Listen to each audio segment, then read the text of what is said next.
Good afternoon, good morning, good evening, however you are, wherever you are on our big, beautiful blue planet. Welcome to the Authors Quill with John Goodwin and myself, Joe Montaldo. I hope y'all are all having a good day today, good evening, good afternoon, good.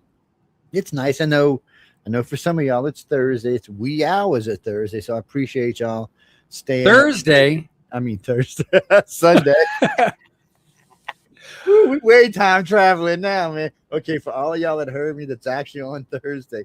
Be sure you send us the Powerball numbers, okay? That's what you get for not wearing a tie. It's just like, oh, be glad when I can wear a tie. The bad juju's coming in.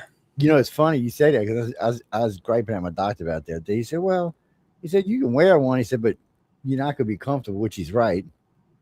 And so he's or she, I should say. I keep calling him he. She's going to smack me, but they got me going in for some upper in a couple of weeks and something else. And he said, then they'll decide what kind of medicine they would have put me on for life. I'm like, really, doc?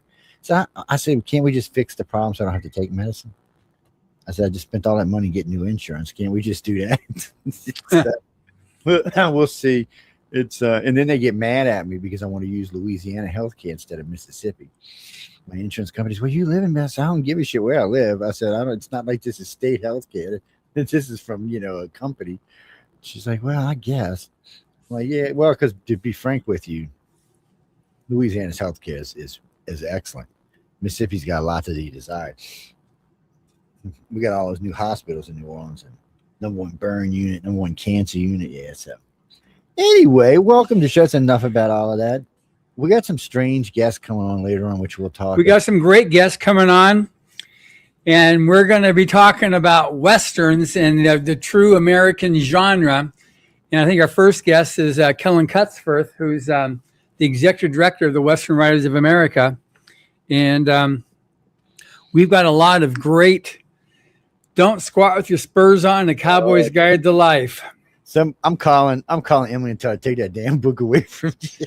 So here's the first one. No matter where you ride to, that's where you are. Damn, you lucky. She's on my other phone.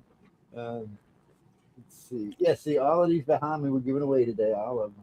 Exactly. That'll be good. 1, 2, 3, 4. We got 5 of them left. And for all you ornery critters out there, when you give a lesson of meanness to a critter or a person, don't be surprised if they learn their lesson. I'm not touching that. Well, welcome people to the show. John's losing it over here. Out there in LA, somebody gave him that book. What's that, Christopher? The guests will join us. So they've got a link. So it's whenever they decide to join us. No, we're going to be talking about these. Yes. Look, hold on. Let's get this right here. We like these little dark brunettes. Put her on here. She looks like somebody. There you go. Look at that. Well, no, I love when they did these book covers, and he did this with the science books, with the sci-fi and fantasy stuff too. Yeah, it's got that nice retro look to it. Well, to me, it's a retro. Y'all call them whatever the hell you call. Well, these are the original pulp covers. But I like this kind of look. No, see this cover here on this book here, Death Waits at Sundown. This was originally published in the October 1938 issue of Western Story magazine. And this one here, Shoutouts from Boot Hill, was originally in the 1940 issue of Wild West Weekly. We're going to be giving this away in the future, too. From Arthur Haywood, one of the winners of Writers of the Future. Oh, good. He sent it to you. Send it in. It's right here. There it is. You got a signature down there, too, so y'all going to get it. I don't want to get my fingers all over it. So. And if you like romance, this is a Western romance. This is originally published in December 1937 issue of Western Romances, Tin Horn's Daughter. Yeah, so. No, Gene, we're giving them all. I don't know, they were all tilted towards the camera. But, yeah, we're celebrating the 90th anniversary of L. Ron Hubbard entering the Western genre and with his 1936 story, Reign of the Gila Monster. And so that was, it was 1936 was the Baron of Coyote River. And that was the first story they did. And we did, I think we gave a copy that way last week, but we've got several more books that we sent to Joe to give away for this on this show here, celebrating the 90th anniversary. And the the books are on special on Amazon right now. You can get them either the paperback or the ebook or the audiobook. They're just amazing stories. These westerns. If you like Louis L'Amour or Zane Grey, you're going to enjoy these stories here. If you're Western fans, Hubbard wrote over 35 westerns. There we go. Six Gun Caballero. Yeah, we gave one of these away last week, but we still got one left. So we'll be giving this. Yeah, Six Gun Caballero. That's a it starts off with a historical fact, which was the Gadsden Purchase, and then he wrote a story based on that. Based on what happened. He does a lot of that type of stuff on his westerns. He'll take some fact that occurred and then build a story around it. So they're great stories. They're really, really fun. If you like westerns, if you like that late 1800s type period there, it was kind of like a romantic period of the Western. There was still rough and tumble. There was a lot of, the hero got beat up or shot up at least once or twice throughout the story, but he made up in the end and he got his just desserts, No, Dean, all of this is L. Ron. Yeah, these are all stories written by L. Ron Hubbard. Not to confuse you, so from this book right here, which is Battlefield Earth, all the way across L. Ron. Now, this is L. Ron sponsored, but this isn't his writing. He sponsors this contest, but this is the contest book. This is book 42. This is issue. But everything else is there. He's written. Everything you see from Battlefield Earth, he's written, except for the ones that are part of the contest. And he sponsors the contest, yes. No, without L. Ron, there would be no contest. You can call him Mr. Hubbard if you want. I've never actually heard anybody call him Mr. Hubbard. He's got Mr. Hubbard or L. Ron Hubbard or Ron Hubbard. Yeah, I've heard him call a lot of things. That was the first time. Well, no, Jess, this is the first for everything. And I see y'all on Pal Talk today, so I hope y'all are enjoying Pal Talk because I hate it on my computer. WritersOfTheFuture.com, GalaxyPress.com. That's the two links that would get used the most. Writers of the Future is simply a way you go to take the the writers course, or if you're going to submit to the illustrators or the writers, that's where you do it at. Yeah, and that's also I also have my podcast there, and we have the free online workshop and the blog and the forum. Everything in there is free. Yeah. And then the other one is where they have all of L. Ron's fiction work at. No, there's a non-fiction group too, but Galaxy Press does the fiction work. I always want to say non-fiction, but it's fiction. Yeah, don't ask me why. I always want to flip that for some reason. I always have since I was like 8. It's a Freudian thing. Yeah. I just don't like the word fiction. That's all. I never have. I don't feel like it's a proper description. Yes, it's just me. It's nothing personal. Dean, I grew up with cowboy westerns. My dad was a big fan of like Gunsmoke and the Rifleman and anything John Wayne. It didn't matter if it was a cowboy thing. We was watching it. Oh yeah, and I can't tell you how many times I had to hear that song. Yeah, I name a Sue. Yeah, Johnny Cash. Yeah, no, it's Johnny Cash. Yeah, he named his kid Sue. Yeah, and then he meets his dad in the bar later on. That's the day you ever named me Sue, you'd have had a problem right off the bat. Oh no, he was he liked his country music. Oh yeah, you would have never known by the way he dressed. You'd never admit he thought he liked country music, but he did. He's a big fan. He used to torture me. I remember when he bought this Ford Falcon Fairlane and restored it. He even put an air conditioner in because they didn't have air conditioners when they made this car. And he got an 8-track for it. Oh yeah. Oh my God. I should have just took it out of the car, man. The only time he got aggravated, because sometimes if you had an 8-track, you'd have to stop and flip the tape to finish the song. That's a little irritating. But other than that, oh no, he loved it. He'd be rolling down the highway, rocking away. Oh yeah, he used to drive me crazy. And my mom was a big Elvis fan, so yeah, it was torture. That's all I can tell you. It was torture growing up. But I got to hear a lot of Elvis, a lot of country, a lot of everything. Actually, my family's very weird. I don't know. We're waiting on our guest. But one thing just on the Westerns, it's interesting. I've learned a lot just in the last little bit studying up on the Western, because it's a whole genre separate from, like, we normally talk about science fiction, fantasy, hard science fiction, near future science fiction. We've done some mystery and thriller stuff, but the Western is, as we'll get when Kellen joins us, is it's the only true American genre, because you've got, he went through and just did a whole lot of research, because he's the executive director of Western Writers of America, and how everybody in colonial America was from England or Europe and whatnot, and so they brought over that philosophy, that language, that type of story, whether it, whichever it was that they brought from different countries. But as people start moving west, the things change. You had different challenges in the environment, and you had different the clothing that worked coming over from England and from Europe no longer worked when you're going across the Cumberland and across the Rockies. You had to have different types of clothes, and that's where you start getting into the buckskins and that type of thing to be able to survive. And then going through the desert, it's just the stories changed as people were telling, different stories of what was happening. And that was the birth of the Western genre, which was, interestingly enough, popularized when it went over to England and to Europe with the Buffalo Bill traveling show, or Wild Bill traveling show. And he would go over there and he'd have his different Western shows, and people were just fascinated. And that's the one that actually brought America to UK and to Europe. And that's the first time that the Queen of England actually stood up and applauded for something from America. They were always the colony that broke away. And at that point, Wild Bill was like the first actual hero, American hero, superhero, because of what he did.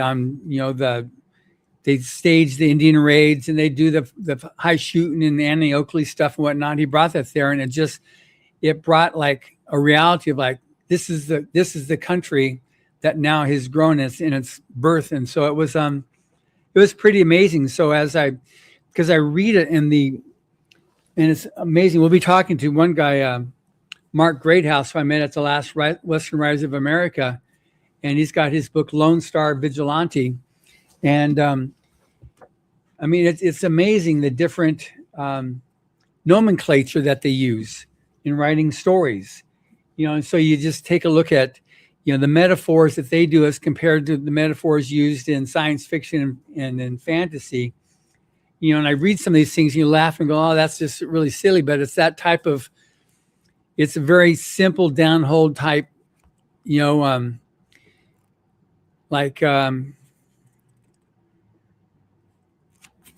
just the Code of the West. And it's just something that, don't never interfere with something that ain't bothering you none. Yeah. So you look at it and go, like, it's really simple, but it's something that people don't do. Some people like to stick their nose into other people's affairs for no reason. And you see that a lot. There'd be a lot less politicking if people just applied that simple little thing. Yes. Or Joe's rule for the West: shoot first, ask questions later. There ain't no politics arguments then. So, wait, what were you saying? Oh, you're dead, aren't you? Sorry, I guess your politics don't matter anymore. Let's move on now. Yeah, timing has a lot to do with the outcome of a rain dance. I love that. Yeah, I bet you. Oh, man. Well, look, it's cloudy out. Don't you think we should have a rain dance now? Didn't the rain exactly, dance? Yes. To become an anti-rain dance. Gene, it's been weird down here lately. We've had cooler than normal weather. Yes, which is I'm grateful for. I'm not hating, trust me. We don't get that California where it gets 76 degrees and shit, but no, it's been hot here. It's we've been staying 93 to 96, which is about 104 in the heat index.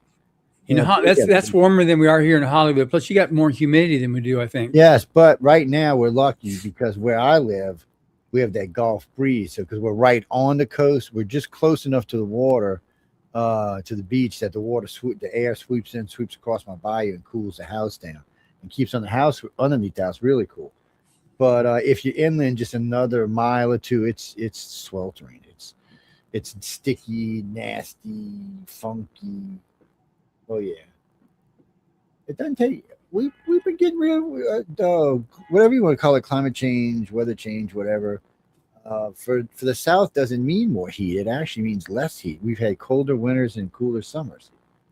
Yeah, so let me tell you what, people of the world, we don't want to see global climate change go anywhere. We're quite happy in the South with it. Yes, I mean, come on, it's 5 degrees cooler in the summer and about 8 degrees. I mean, come on, we got 2 feet of snow last year. Nobody in Mississippi ever seen 2 feet of snow, not even northern Mississippi. It was crazy. You mean in the West? Oh no, man. I'm telling you, I would have been shoot first, ask questions later. What was that, Jack? Poof, you're dead. No, I ain't putting up with it. Because in the old days, until like 1880, 1870, you could get away with that stuff. Yeah, in the early 1800s, late 70s, they didn't care. You shoot anybody you wanted. It's then they decided we needed to have law enforcement in the United States. Yes, which we're trying to get rid of now. So, yeah, what can I tell you? We're going to revert. No, because I used to, like I said, I grew up with a lot of westerns, a lot of TV westerns, a lot of spaghetti westerns, a lot of TV shows. Well, so we used to watch on, I forgot what night it was. We watched The Rifleman, then we watched Gunsmoke, and then Elliot. Bonanza. I used to love Bonanza. Yeah, we watched Bonanza, but it was on a different night. On that night, we watched The Rifleman, Gunsmoke, and Elliot Nest. What was it? The Untouchables. Untouchables. Yes, I love The Untouchables. I like the cowboy stuff too because I was a kid. We used to dress up, play cowboys and Indians before it became a thing. Yeah, like today. I'll tell you a little secret. One of my grandkids, him and his friends were outside. They were going to go play cowboy and Indians, right? My little granddaughter comes, she's like 6. Big Joe, I don't know if this is politically correct, but we're going to get in trouble. I said, what are you talking about, baby? She says, we're going to play cowboys and Indians. I'm like, okay. But Joe, and she calls me Joe, which cracks me up. I'm like, what are you worried about? She said, well, I've seen it on TV. We're not supposed to say these words. I'm like, what words? I'm like, baby, you can say whatever word you want. If anybody tells you anything, you tell them, come talk to Big Joe. She's like, really? I'm like, yeah, you come tell them. I said, that goes for all your life. So they tell you something you don't like, you say, well, you go speak to Big Joe because he said I can say it. So now she's a little firecracker and a half, by the way. It is funny that this 6.5-year-old kid thought about this. It kind of aggravated me, actually. It's really disgusting. I was kind of like, because I know her parents ain't taught her that. So I'm kind of like, where the hell did she get this? Which is from school. She was telling me how the teachers were telling them what words they should say and what they shouldn't say. What she said, what is considered politically correct. I said, you're 6.5. There's nothing you need to worry about that's politically correct, baby. Right. You just go around kicking people in the ankles all you want. Don't worry about nothing else. It's just one of them things we deal with today. It's funny, and it's that certain type of white person that has the problem with it, not the people themselves that it's the blue they're white people, quote unquote standing up for. No, Jim. When I say blue, I'm referring to Democrats. But when I say blue, I'm referring to hair color. When you see white people, especially older white women with blue hair, run. Just leave. I don't care what your political stance is. You could even agree with them. I'm just telling you, you should just leave. You'd be better. You would be better off. We talked about that last night. That's nothing we can talk about in here, but we talked about that last night. It's they got a big problem coming up with it. All I can tell you is if you remember the Tea Party back in the day, think about today. This is like for the Democrats, it's like the Tea Party on steroids. They got a lot to deal with. Yeah, they really did. But you know what? They were the crazy ones back in the Wild Wild West days. So when you think about it, yeah, the Dems helped tame the West. I don't know what they're taming today, but they sure helped tame the West. Well, it was back, interesting enough, back in because Arizona was the last mainland state before Alaska and Hawaii to be allowed into the Union because it was the wildest, and it was the Republicans that put the Arizona Rangers there, and then it was the Democrats that shut it down. So there's a lot. We cross a lot of politics on Tuesday nights. I mean, on Friday nights. Yeah, my brain is somewhere else apparently. What days? Time traveling or something. But no, we do talk a lot about all of that stuff. It's just on this show, on the Wednesday show, and this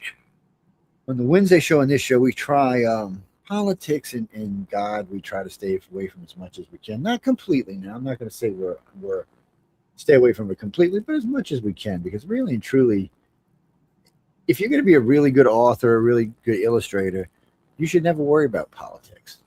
Yeah. Unless that's the kind of author you're going to be. I mean, if you're going to be a political author, that's different. Or if you're going to be one of those political cartoonists, that's different. But if you're just going to be somebody who wants to make money and sell, leave your politics at home. Put them in a jar. Yeah. And you know what? I'm going to tell you a little secret. When you're standing in the crowd and you hear Joe Schmo next to you saying something that you're thinking, oh my God, I can't believe that person, just let it go. Ignore it and move on. Because if you say something and you get into that conversation, all of a sudden, you're going to start noticing that your sales are going to start dropping because you're going to start losing people, because right now we're politically polarized. So when you pick a side, you cost yourself money. Oh, I can get away with it because I'm a centrist and I'm an equal opportunity hater, Jane. That's why. That's why they don't care. And I do a lot of other research that they can't argue with. Get your little break. But it is because I'm an equal opportunity hater. I have said mean stuff about every political party there is. Trust me. I've said nice stuff about some of them too. I mean, and sometimes they do good stuff. Just right now, not so much. Anyway, so as we're authors Quill, we can just his point though, which I think is really your point, Joe, which I think is totally valid, because I coach this a lot because I do a lot of coaching with authors and artists.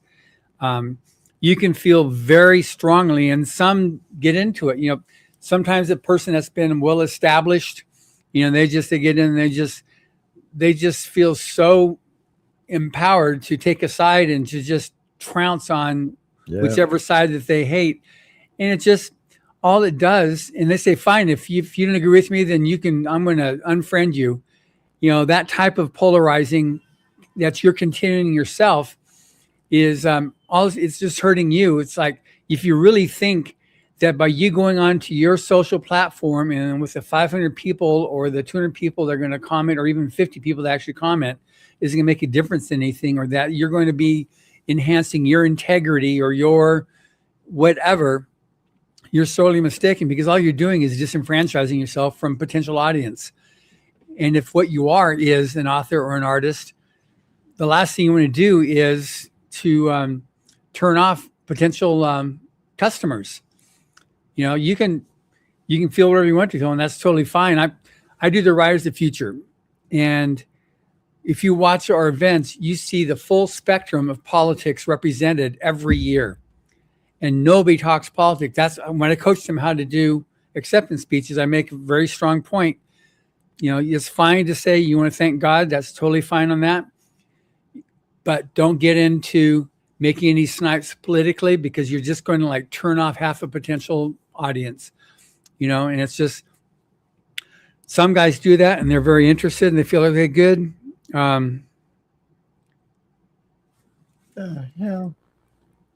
So Kellen just, so we haven't heard from, I texted both, Kellen just texted, I thought I was going to be coming in in an hour. Mark Greathouse hasn't answered. I sent him the link too. Kellen said he's still waiting for a link. I sent it to him twice. Unless he gave Carmen the wrong address. I'll send it to him again now. Let me grab it out of here. Join us now. I'll send it a minute to, what's that, Gene? No, it's easy to send these people links. I mean. Yeah, so I sent him, because I texted him saying, here's the link. So I just say, go ahead and join us now. Okay. Mark. You sent, well, if you already sent them, I'm not going to send it again. So. Didn't arrive. Oh, no, Gene, I found a toy to aggravate my fellow co-hosts with. Oh, yes, this is going to be great. Now I can say stuff to like John and them, and y'all can't see it. And I'm not talking about in private checks. They gave us a teleprompter for the studio now. Yeah. Oh yeah, it's gonna be fun. Watch Jaden there. I'll be typing all kind of nasty stuff in there. He'll be reading it. Get his ass in trouble. Sure. It's Yeah, I just definitely sent him the link on email. He asked for it on email, so I just sent it to him on the email. okay.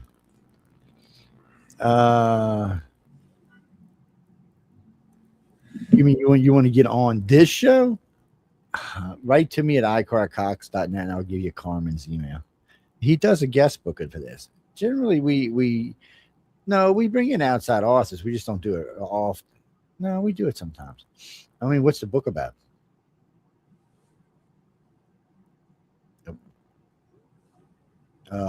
That's jibber jabber. What's the book about? The rise and fall of AI. Send me a copy. You can find my address on the UPRN website, uprntalkradio.com. You can find it there. We do actually own talkradio.com. We own actually a lot of websites. Or a lot of domain names. Yeah, it's ridiculous. But send it there. I'll take a look at it, and no, it's in the genre that we do. Well, speaking of that, last night we featured one of Elon Musk talking with the EU's. I can't think of her name right now. She's an older woman, blonde, white hair. She's a journalist over there. So Elon basically said, "Run while you got a chance, because AI is coming for us all." He actually tried to stop AI in its tracks. He said we needed to take a pause and a respite. His words, not mine. There's a group. The reason they pulled his name, he became part of this group, which, by the way, has a lot of really big billionaires' names on it, saying AI needs to have time to learn correctly. If we don't teach it moral values, we will pay for it in the end. Yeah, the problem we got with that is because you got these big tech companies that they're racing to be the best, the top. Yeah. So they're like, they're not putting any blinders on it. They're just saying, okay, let's go. Well, and it's then what he tells us. So they make versions of AI and they put them in these little box things, right? These computer box things, basically, to learn. Well, these things have been breaking out and hacking into worldwide computers. Yeah. Oh yes, people, and not always being nice about what it's doing. And on a couple of times, AI would have already killed a human because of the orders it was given contradicted what it was supposed to be doing, meaning killing its handler, by the way, not its target. But there was simulation, so there was no weapons involved. Yeah, at least on 3 occasions now. The first time they sent a target to kill someone in Afghanistan, it was going to go kill the target, and then it realized under the parameters given it couldn't achieve its goal. But if it took its handler out, it could. Notice AI thought this out and decided if it took its handler out, it could complete its job. So, robots should have been built from day one, never to harm humans. But unfortunately, we're going to use them for war, so we can't get around that. That Asimov's laws it's a science fiction story. It's not real life. No, Gene, we can teach AI to be a good AI, but we have to do it. We can't just let it learn from the internet. Think about it, people. How many of y'all are happy with your children have learned from 12 to 16 on TikTok? Anybody really thrilled with that education? Because that's where AI is learning too. Yeah. Except it's absorbing it at a much faster rate. It's scary. Right now, AI is teaching itself because we've gone past the point where we can teach it. We're too slow compared to what it can do itself. And so they're making it the big tech companies that are racing to be who's got the number one AI, generative AI. They're racing to see who's going to win and get the lion's share of the market. And so you got these big guys, they're just going full tilt. And it's interesting, like this whole big thing, like there's $1.5 billion for the lawsuit for this scanning all the books, paying out the royalties that weren't paid. That's not in the legal budget. That's in their marketing budget.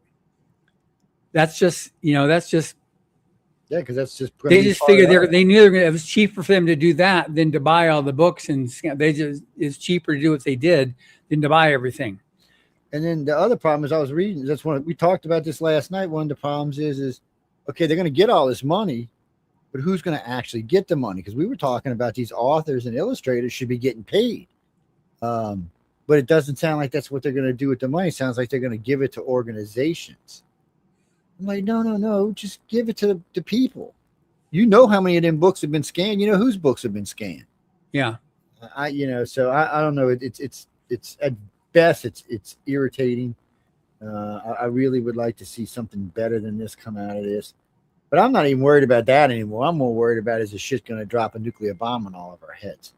After listening to Elon people, if you don't want to like AI, go listen to what Elon and Bill Gates have to say about it.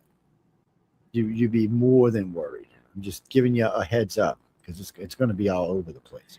Okay, so Kellen's he's texted. There we go. There we go. Hey, Kellen, how you doing, babe? Just fine, man. How are you? Pretty good. Hey, nice little. I got Western Writers of America here. You got your Western. I got my Denver Posse of the Westerners sheriff badge on mine. So yeah. There we go. And Joe's got. We don't know these people. I'm just along for the ride. My horse is out back, man. Oh man, what is it, Jeffrey? Western. We're giving these away back here. We were talking about that earlier. Remember?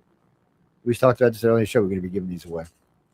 Yeah, we'll get some questions for y'all in a little while. Yeah, so Kellen Cutsforth is the executive director of Western Writers of America.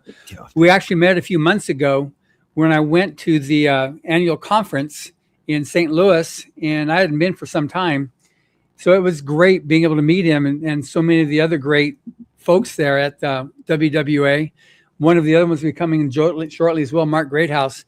But Kellen was in Hollywood a few weeks ago speaking at one of our events, and it was great. He was like, he hit it out of the park.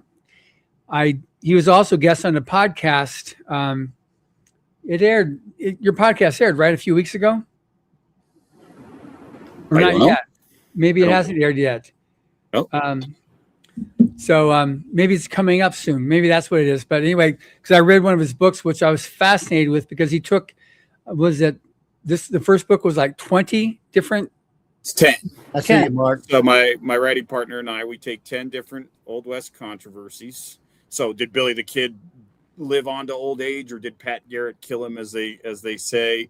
And then my writing partner takes one side, I take the other, and then we hash it out through chapters. So you get one perspective in the chapter, and then you get the other perspective in the chapter. So, and we've done 2 of those, and we're signed on to do a third. So, wow, they've been a nice little series for. It's been great. What's the name of it again, so people know what we're talking about? So they're called Old West Showdown. Old West Showdown. Yeah, so much fun. It was great. Just like. Because what was really amazing about it, for anybody that's familiar with the Wild West, the Old West, there's stories that you can take as gospel until you actually start reading about, well, what really did happen. And I was saying, oh, really? Like, one of the things that at least that I thought was just, it was there for the whole Old West was the Pony Express. Right. You know? Right. Yeah, it only lasted a little more than a year, and the only reason that we know about it is because Buffalo Bill did a reenacting of the riding of the Pony Express over and over and over again in his Wild West show, and when it ran over and over again, it became ingrained into people's minds that this was like this huge moment in the wild in building West and in the Wild West.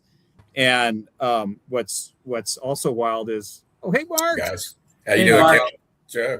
What's also wild is, pun intended, is that it's become so ingrained. We remember, what was it, maybe 7 or 8 years ago, the Google Doodle was the Pony Express game where you could play as a Pony Express writer on the Doodle. It was a game that they created. So it's been so ingrained into our minds that we don't realize, well, it only lasted just a short period, and if it wasn't for Buffalo Bill, it would be a historic footnote. at best. So which is and then just one last point too is the OK Corral. Right. People, it's been so Hollywoodized. It's like the OK Corral is probably 20 feet by 10 feet, 15 feet by 20 feet. Right. And they didn't even fight in the corral too. They actually fought out on the other side there. But it gets connected in that it's in the corral. But yeah. And then of course there's the whole were the Clantons the villains, or were they the good guys, and were the Earps the bad guys? Everybody knows the Earps were the good guys, the Clantons were the bad guys. Right.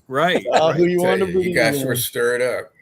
Yeah, I know. That's a big fight. That's a big hornet's nest still to this day. You take that into Arizona, and those are fighting words. So it's all which side you happen to be on. Earps weren't not exactly the sweetest people. Let's be honest. Right. Exactly. Yeah.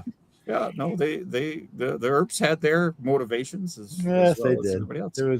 But all of it is great, and it's like with Billy the Kid. I mean, there's always been the argument: did Garrett kill him or not? Because they were friends, so everybody wanted to know. Billy didn't kill him, so why did he kill Billy? I'm thinking, it depends, man. Did he kill him? What was the reward at the time? Right. Well, he was after him. He was after him to bring him to justice for escaping him. He killed the other lawman. But yeah.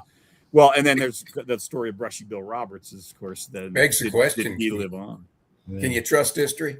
Yeah, right. Well, yeah, no, exactly, we know you can't trust history already. Right, Let's just be honest about that. Make it up and write it down, and that's called. Yeah, it's all told by the winner. That's right. The winners tell the exactly. History. So just joining us also, we have Mark Greathouse. I met him also at the Western Conference, and I'm well into his story, The Lone Star Vigilante, or Vigilante. If you're, I guess, from the Texas, it's the Vigilantes. Gotta be careful there, right? Yeah, exactly. But it's they'll string you up to one of them windmills out there. You better watch it, man. But anyway, so no, it was fun. We were at a lunch at what was that restaurant? It was Train Wreck. Yeah. Oh yeah.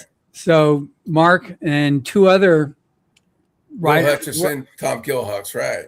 Yeah. Yeah. And Emily and myself were at lunch with them and just had a great time. And it's amazing because I'm here in Hollywood. Right behind me is Hollywood Boulevard, and Chinese theaters that way about 100 yards.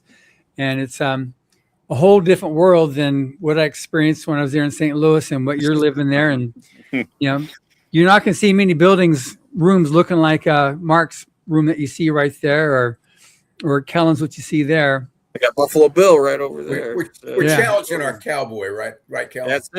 That's it. Channeling it, man. Yeah. Wait till you come to Carson City. I know I've been there. I love it. Yeah, Emily and I are looking forward to going to Bucket of Blood Saloon, which is the saloon that's featured in Reign of the Gila Monster. Right. That's the saloon there. So we want to go to the Bucket of Blood Saloon when we go there next year. That'll be a lot of fun. But one thing I was anxious to, we've got, because we're featuring all the different Hubbard Westerns, because he wrote over 35 that we've published in the Stories from Golden Age. And Kellen came out when we launched the 90th anniversary, with the first book having been the Baron of Coyote River in 1936. And so it's just learning a lot about the Western, because it's a whole different nomenclature. It's a whole different style of, the idioms and metaphors are different than what you find in science fiction and fantasy. And just I've been reading some of these from this Texas Bix Bender, don't squat with your spurs on, A Cowboy's Guide to Life. Yeah. If you find yourself in a hole, the first thing to do is stop digging. And, there you go. Just all types of like down home type phrases. But, all right. So tough, he'd battle a nest of rattlers and give him the first bite, Yeah, exactly. So there you go. Because of just some of your, in your book, I love doing this. And when I'm done reading this, you're going to be a guest on the podcast, and we're going to talking about, writing Westerns and how it's different than other genres. Oh yeah.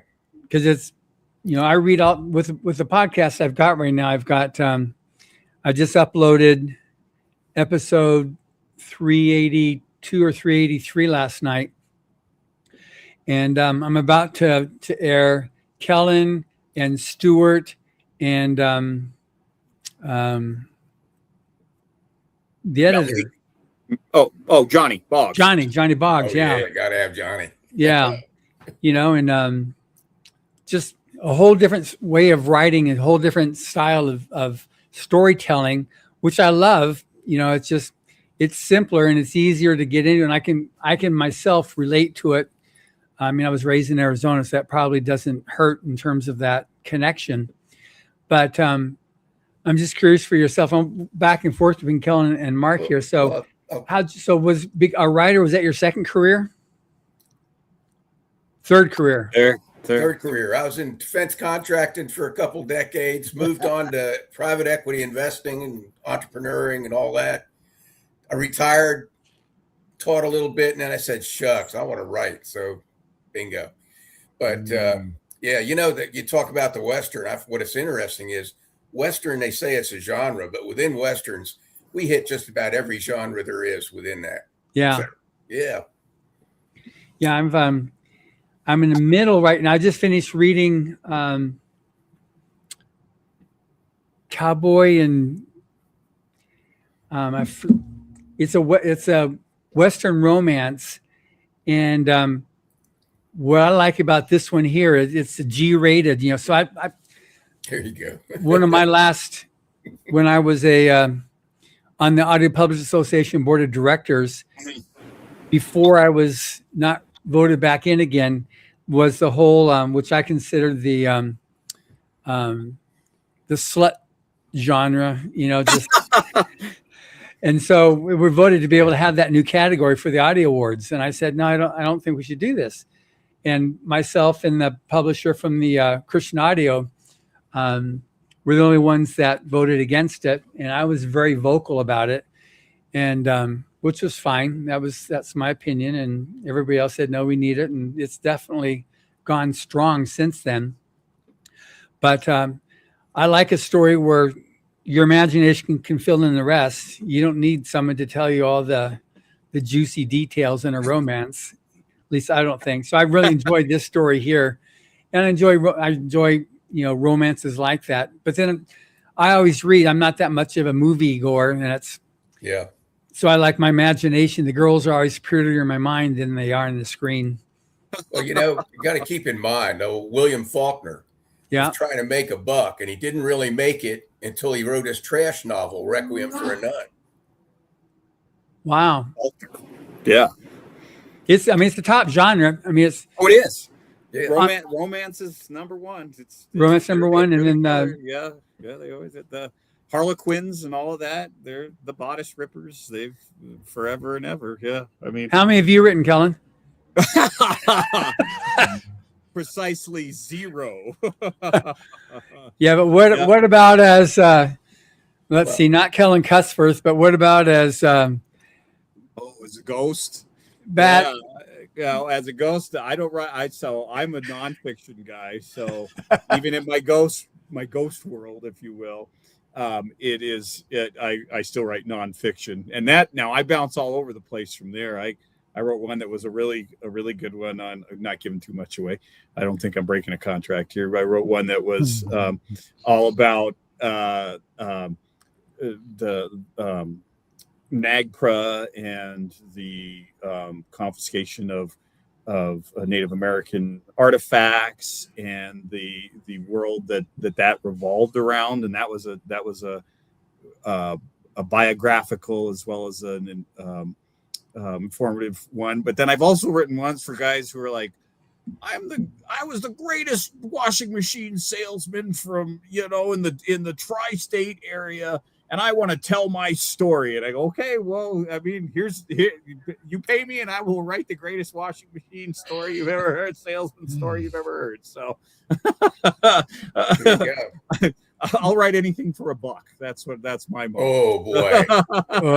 And that's nonfiction, right? Yeah. Yeah, nonfiction. Yeah, nonfiction. It's I mean, I think any fiction author worth their salt is going to weave some amount of romance. Yeah. And I mean, romance as is you're a saying, John, you got to watch the level. 65% of the time, maybe. Yeah. I was going to say there's what we call just pure fantasy without involving females in that aspect. I mean, they can be superheroes, and they can be sexy superheroes, but for some reason they leave the romance out altogether. Well, I just finished reading Zane Grey's Wild Horses, and I love the way he's got this character Lucy, right? And I love the way he weaved that through it's funny you said that. Somebody was doing an audio reading of that just a couple of days ago online. We caught it. We were doing something else, and I caught part of it on YouTube. They were reading. I was listening, and I was like, "What the hell am I?" Because I didn't even find out what I was listening to till like 22 minutes. Because nobody said anything. I mean, I just caught. It didn't say it in the title thing, and they just were reading. And I was like, and the more I read, well, this is kind of interesting. So I sat and listened for a while, but unfortunately, the station doesn't give me as much free time as I'd like. there you go. Well, I'm in the middle listening to Rise of the Purple Sage, which I've never read. Oh, wow. I'm halfway through it, and it's like, wow, that's amazing. That whole thing of Southern Utah and the Mormons and that whole, like, wow, that was like, that was intense. Right. Yeah. Riders of the Purple Sage. And that's where they say that's the ground for the Western traditional Western novel. And what follows the day, which it weaves romance through that, as well as everything else, the landscape and being a challenge and all of that, not just hostile inhabitants, but everything else that goes along with it. So that's the story. I'm just doing a little bit at a time because I'm never going to be able to interview the author on my podcast. So that one there, I'm just doing it. But I'm listening to Paul Hutton's The Undiscovered Country, which is fascinating. Oh, fabulous book. Yeah. There you go. There you go. There's a nonfiction writer, right? Yeah. So he's going to be a guest in a few weeks when I'm done listening to that one. Yeah, he's an excellent writer. His book on Mickey Free, if you get a chance to read that too, is really, really good. So he's awesome. Yeah. He's one of our shining stars. Absolutely. No, he's studs. Yeah, I met him when I first went to Western Writers of America back in, I think it was 2012 was the first conference I went to, and he was the executive director. Executive director then, yeah. He was just about to step down, I think, then, because Candy was probably getting ready to take over right after that. Because did you meet Candy there too? Yeah, I've known Candy for that many years as well. Okay. And Melody at that point was in charge of marketing. And so she was there, and then I forget the guy that was in charge of PR, or she was in charge of PR, and the other guy was in charge of marketing. He's the guy that passed away a couple years ago. Super nice guy. Wasn't Larry Martin? No, Larry Martin just passed this year. Yeah. But anyway, we're talking about live people and live books and live authors and all that stuff. Yeah. But anyway, so I'm just curious now with your book here, Lone Star Vigilante. So this is about the Texas Rangers, and you got Junior's dad retired as a Ranger. Now he's coming on board. Right. There were seven books in the original Tumbleweed sagas. Right. So what was the inspiration for this? Well, I was looking for we kind of came to the end of a series, and we're looking for a spring point, a launch point, and his youngest son was Lucas Dunn Jr., ergo Junior Dunn. And he, of all their 10 kids, he's the one that was really following in his father's footsteps. So I was able to kind of step off from there and create the character. He had, of course, was in a different era. I mean, talking the 1890s, where his dad did his Texas Ranger in an earlier period. Yeah. And so it was interesting because you wind up with technology's different. He's got you got 1896 Winchester now, lever action. It's pretty cool. It's just was a better challenge to, you're still trying to solve crimes. You still don't have DNA. You don't have fingerprints. You don't have any of that kind of stuff to go by. And it was just fascinating to take that off. And in the book you're reading, John, it's got a twist in there that I think I can't. Yeah, I'm trying to. You'll discover it if you haven't already. And I haven't read it yet, so I'm. That vigilante going to surprise a few folks. Yeah, I'm not even going to be surprised if it's Junior himself that's the vigilante. No, don't worry about that. Okay, good. All right. He's got to last through. I just finished the last of that series. Okay. It'll come out in 2 weeks in Rattler Venom. So Rattler Venom. So that's the a end great of that title. one's going to bring a tear to your eye, both sad and happy. All right, good. So now in research. So now, Kellen, with on one that I read, because you had 2 books. One of them was the letters of these 2 guys that came from England, Yeah. and then the other one was this one with the we had the debate over plus and minus or yes and no on these various myths of the West. Sure. And then with Mark, he's talking about the 1896, the rifle, like. How much research do you have to put into your story? Yours, I imagine, Kellen's a lot more to defend yourself. But then even for yourself, though, Mark. I disagree, man. I'll tell you. I think any Western fiction writer worth their salt is doing some deep, deep historical research. If you want to get it right, right? Exactly. Because if you screw up, like our friend Will Hutchison, I recommended a book to him. And he picked up the sequel to that book, and it was a cavalry officer that like 1860s or 70s, and the guy had a blue hat. Well, they had black hats, and he threw away the book. He couldn't take it. Yeah. Now, luckily, my writing partner Bill Markley is that way. It will be right down to the saddle that was used, the leather that was used. He will get that all right. Now, on our end, and I think John, you read the travel journal of the guy who ended up becoming a business partner of Buffalo. Just look at my end notes and look at all the research. I know it was like amazing. I thought, okay, this is a long book, and then the last quarter of the book is just your end notes. It's like crazy. And every review I've gotten said, "Wow, these end notes are incredible," because I try to identify, it depends on what level. I think this is an interesting thing that maybe some folks don't know in the publishing world. A lot of times in nonfiction, an author will have footnotes or endnotes, and it will be up to the publisher, and the publisher may decide, I don't want those in there because I don't think people like that. They don't want numbers to have to read back to the end and things like that. And so they'll cut them out. And so sometimes you see that in popular history books, especially your larger New York publishers. They'll say, "Ooh, it gets kind of messy with all this stuff in here." Yeah. I think people just like a nice straight narrative, and so sometimes you see it. Now, I will say Paul Hutton, Mark Gardner, if you ever read his, they are sticklers. They say you're not publishing this unless you let me have those endnotes, that bibliography, all of that at the end. Yeah, and normally they go, well, you do well enough that yes, we'll give you what you want. But I had to fight for some of that stuff. Originally, I had footnotes, and so the footnotes fall at the bottom of the page. Yeah. Because I felt that took the narrative along. You'd read it and you'd say, okay, you'd read the name of this person. Well, this is a really well-known boxer at the time, and you would see that information right down at the bottom of the page. But the publisher who I worked with said, let's stick all those at the end because it's messy. It looks messy to them because of the way it displays, right? And so it's all about pleasing to the eye.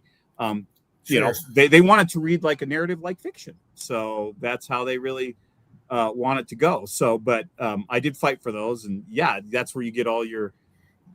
To me, it's so important to have that, the bibliography, especially when you're writing nonfiction, and so. You want where all that came from. But now, one of the things why I wanted to have you both on here, and I mentioned to Joe when I sent him the books, is I newly became engaged with Western Writers of America and wanted to take advantage of this because I asked you earlier on, Kellen, is it an international organization? And you said absolutely. Because, Joe, we reached, 160 countries with this show?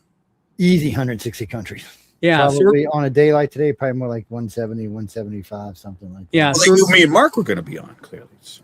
yeah. So we're Be surprised thank you how kindly. many. You'd be surprised how many Asians like American westerns. It's just, I was just going to say, we have people in Japan. yes, it's who a very, are it's very international. strange.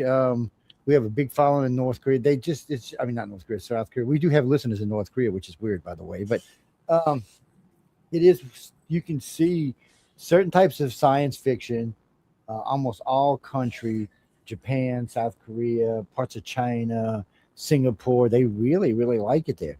And I can understand why, because when you look at their history, yeah, they have a really cool past. They really do.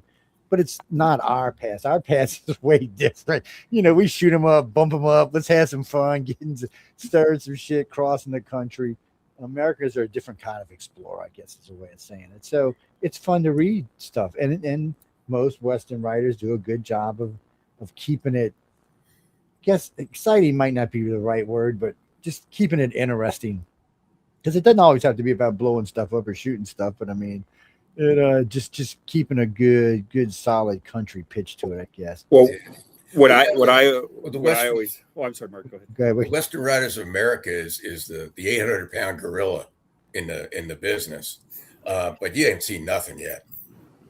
I mean, we got some stuff that's cooking, right, Kellen? Yeah, Yes, sir. Yes, what sir. y'all need, remember. We're going to be going gangbusters here after 72 years. What's the next 70 or so? Audio books.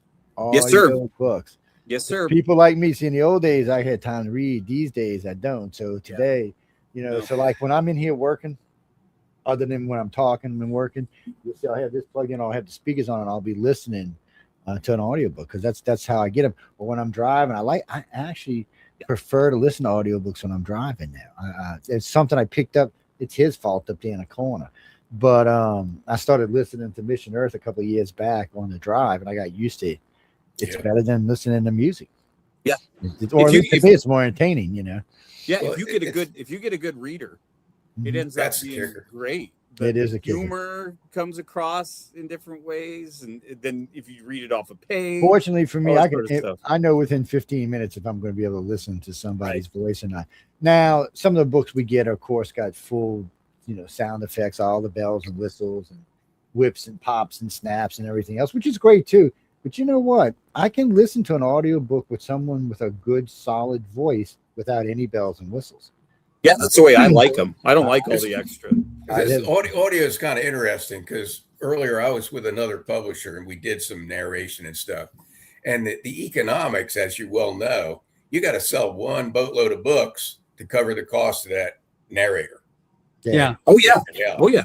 Then, so, now everybody's talking about AI narration, right?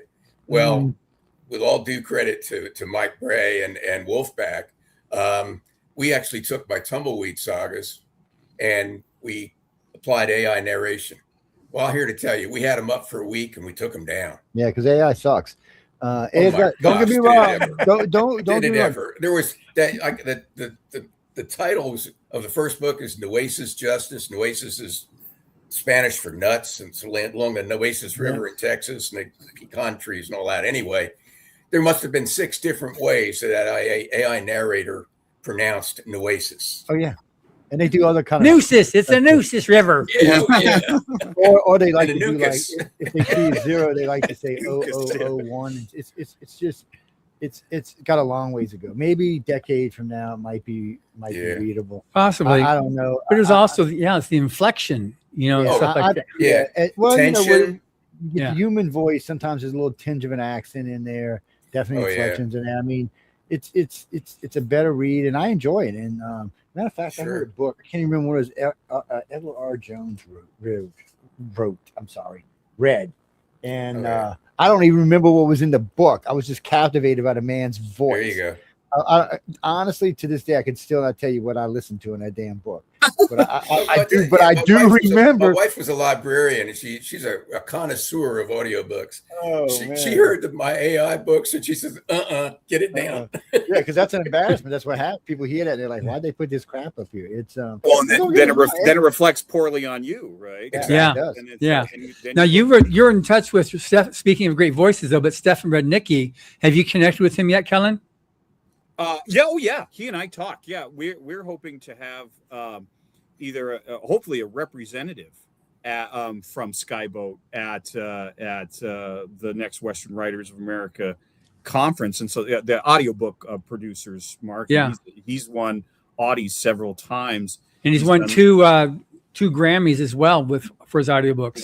Correct, and he's done Louis L'Amour and several of the Western, the hardline Western genre. Yeah. I was real circle real quick back around to like I said, we have people in Japan and how it relates to them. Japan and Germany, we find Germany's big on Westerns, are big Western fans, and it relates back to this guy who left the mark there when he went to Europe and gave the world the Western, and it was Buffalo Bill.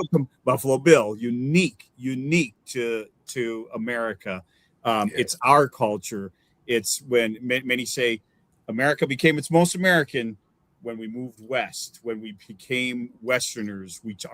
Our style changed. This was all in my speech that I gave when I was there for the 90th anniversary. That's when we became our most Americans, when we changed. And then I always say, as Joe was saying, hey, our history is different than everybody else's history. And I said, yeah, I'm an American. All my heroes are outlaws and gangsters. So that's all. That's all they are. Outlaw, gangsters, and astronauts. I was at a rodeo. And astronauts, yes. And I say,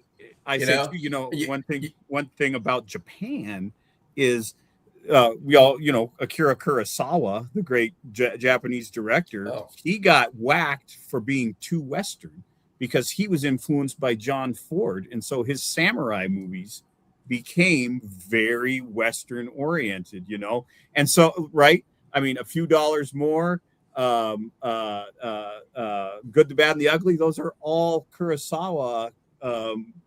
They trade over. The Magnificent Seven.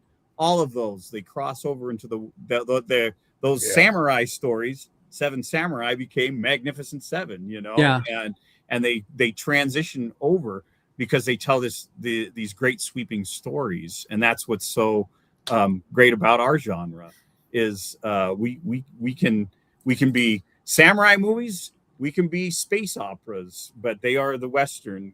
That style, the fight against all odds and integrity and being able to dig your boots in and rise above, whatever the challenge is. What was that? That science fiction movie, the one, the blue people. Avatar. That's a total cowboys. Yeah. That's a total Western. Yeah, I call Avatar Star Wars, for gosh sakes. Star Wars, yes. Star Wars, of Wars, course. But I call Avatar Dances with Wolves in Space. There's this guy who he falls in right with the native culture and he becomes part of them, and then he identifies with them, and then he eventually fights against the military invading force with them. He becomes a member of their society. Well, I find it you're talking about the Japanese culture there, Kellen. I find it fascinating as to try to weave through my books the Native American perspective. Yeah, which is very important. You read, like, one of the things I boast about is the scenes that I have my characters in are places where I've trod that soil, been there, sure. Right? And so I get a perspective. It's a modern perspective, albeit in 100 years or so, whatever. But you read books like Joseph Marshall's Crazy Horse. You get a perspective on the Lakota. Pekka Hämäläinen, the Comanche Empire. Yeah, that's a great one. Yeah. And boy, you weave that in, and that's just I'm getting with Paul Hutton's book too. Just he gives both perspectives of exactly. Right now, I'm still we have the English occupying. We haven't had 1776 arrive yet. We're still about right now in the book. I'm up about 1770, but you've got stuff they tried giving the smallpox. Try to right. They put it in blankets. Put it in blankets type thing. Yeah, and but also getting It's pretty the ugly. deception with the Indian tribes too, what they do, so, it's right now you find in America, you try to, it's all the Indians are the victims and the Americans are the bad guys. Right. It's very much that mentality that you've got happening right now. And, you've got here in California, we need to pay the blacks however many thousands of dollars because they were slaves. And, even the blacks are saying, like, I was never a slave. I thought we paid I thought we paid with 500,000 lives. Yeah. I thought we paid with 40 acres and a mule, which is what we did. Well, no, people forget, because one of the groups I work with represents that, and I'm like, guys, I said, you got 40 acres and a mule for 3 years until your party, the Democrats, said, you know what, we're not giving you anymore. Too bad. That was it. I said, and I tell this to people all the time, you want to sue for reparations, do like the Jews did. Sue the Democratic Party. They were the slave owners. That's who owned all the slaves back in the day. They can pay you. My family didn't own slaves. 99% of Americans' families didn't own slaves. And America itself as a nation didn't own slaves. So you can't sue us. You can't get money from us. You want money. The Democrats enslaved you. Go get your money. Or go to the Zulu. Either one. I don't really care who you get it from. But you ain't getting it from us because none of us had anything to do with it. Go back to the Creek. Go back to the Creek Indians. Right. They were dealing in slaves. Right. And see, that's another problem. If we're going to give anybody reparation, let's be honest. We screwed the Native Americans far worse than anybody else. Let's just be honest about it. I mean, so we're going to get, that's the way we got to go. I'm sorry. And we have given reparations to them. We have. And it's made them even life worse worse because they've relied on government income. I thought it was casinos. Right. Oh, well, no, the ones that got the casinos, and the ones that got the casinos and the uranium are doing okay, but the other ones not so. But they lost so much, and then you took everything away from them, and then you say, okay, you're going to live here, and then okay, well, we'll pay you, and then the Bureau of Indian Affairs was the biggest.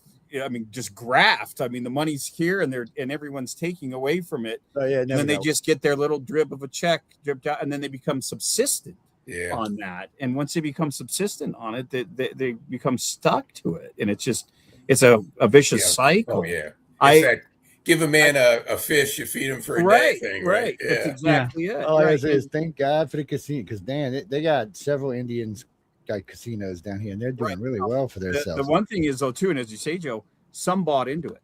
Some bought in, and they did, and they get that. They pull that from the tribe, and other tribes said no. We're not going to do gaming, and those ones who said and you can't really blame them. I mean, because gaming's got its downfall. But fortunately for some of the tribes, they did find uranium on 7 or 8 of them. Yeah, some have mineral rights. Yeah, and some they found like oil the Osage.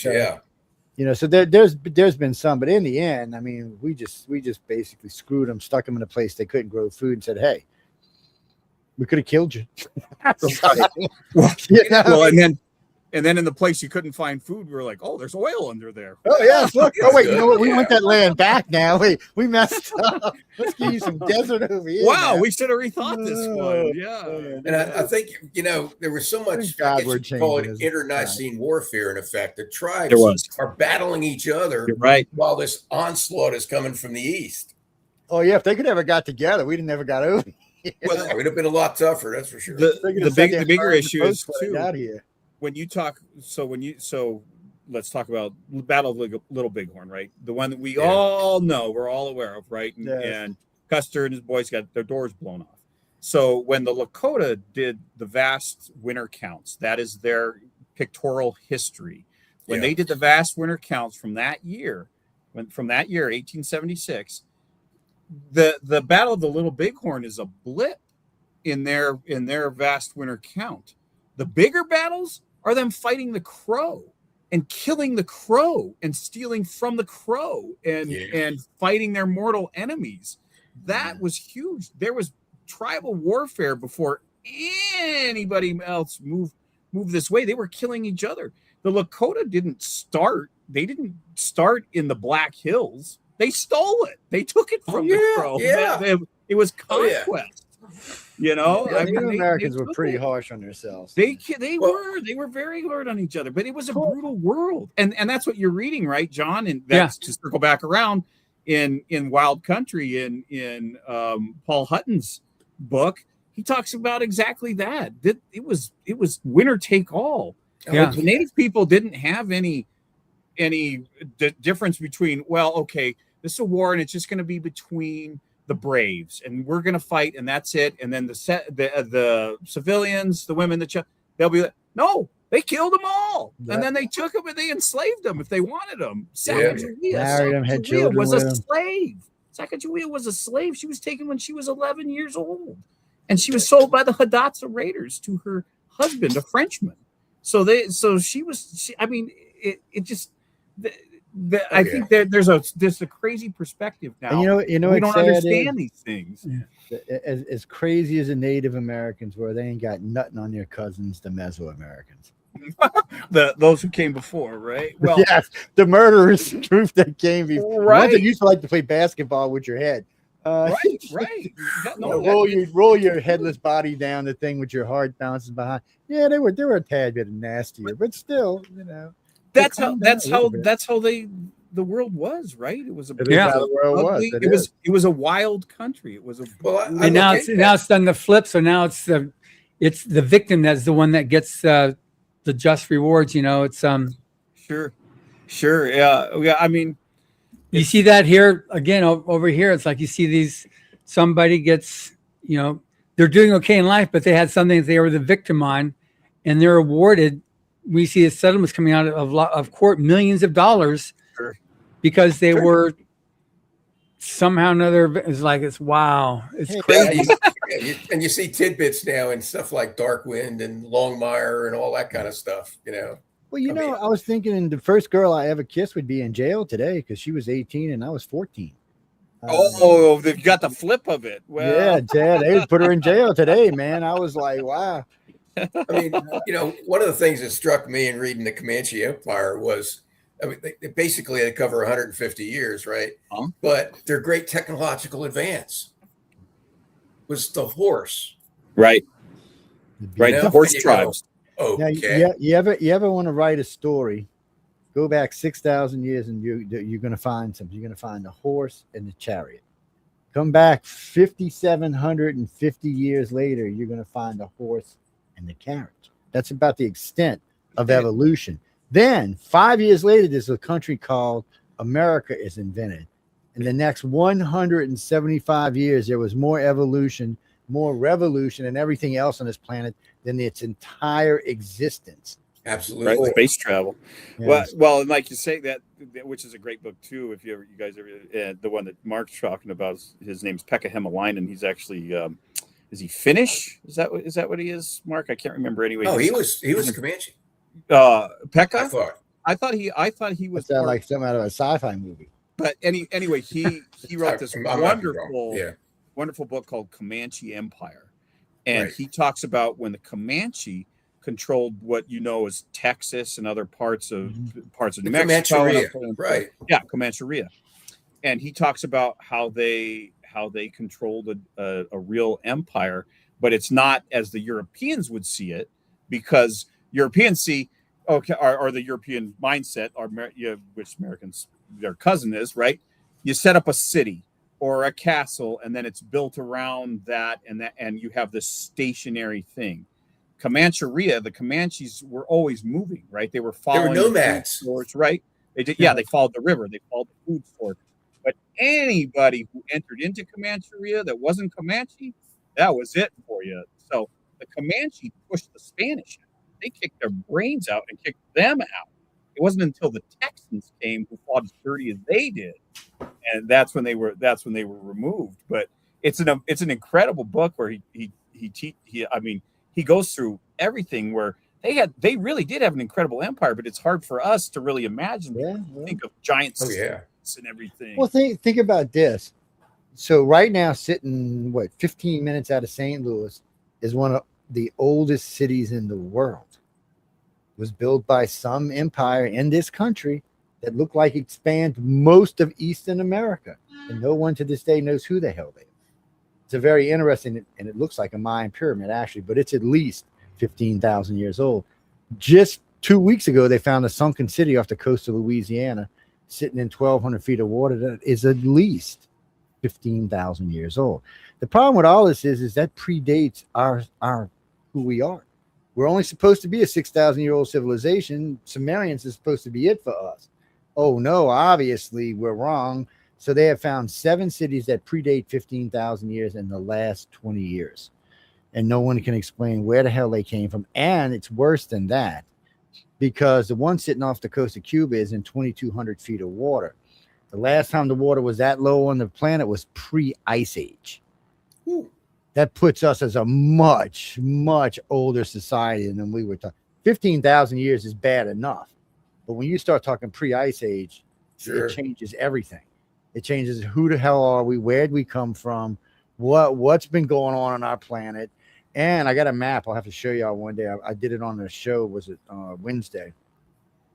So we have the map from what the planet looked like water-wise about 3,800 years ago. I'm sorry, it's about 10,000 years ago. So when you look at it, so if you look at the Gulf of Mexico, there was no water in the Gulf, none.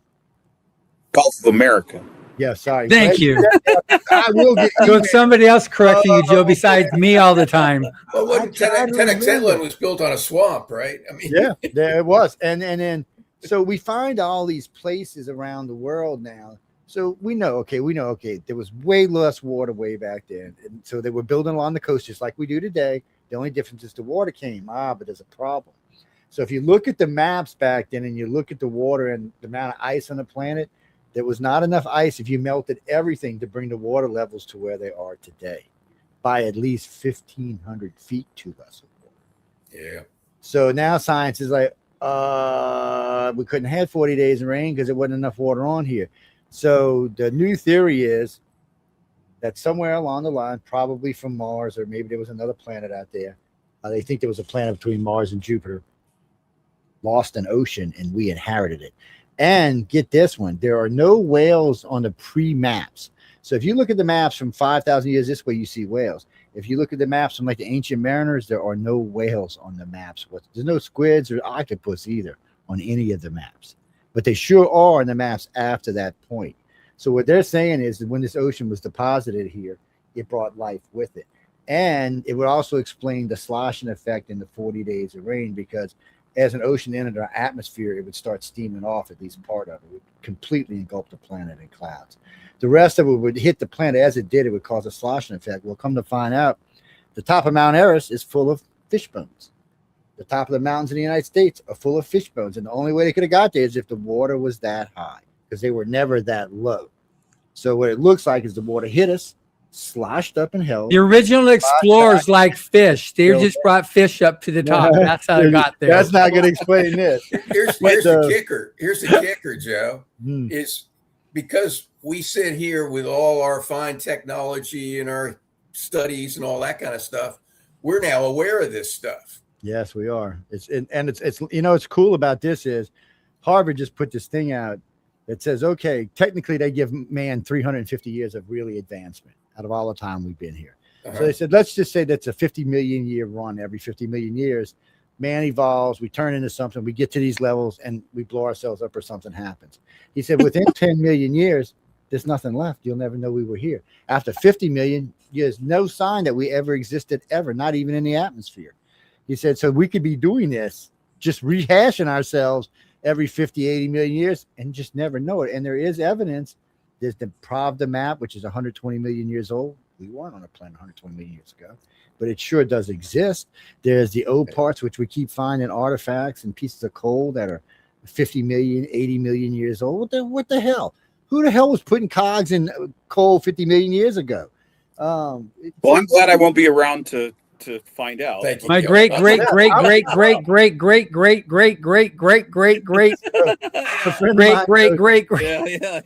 of mine goes, well, God created us. I said, yeah, but the Bible doesn't actually say when God created us. As far as you know, he created us and we've been recreating ourselves ever since. I'll be happy when my 80 so years are done and I'll kick off.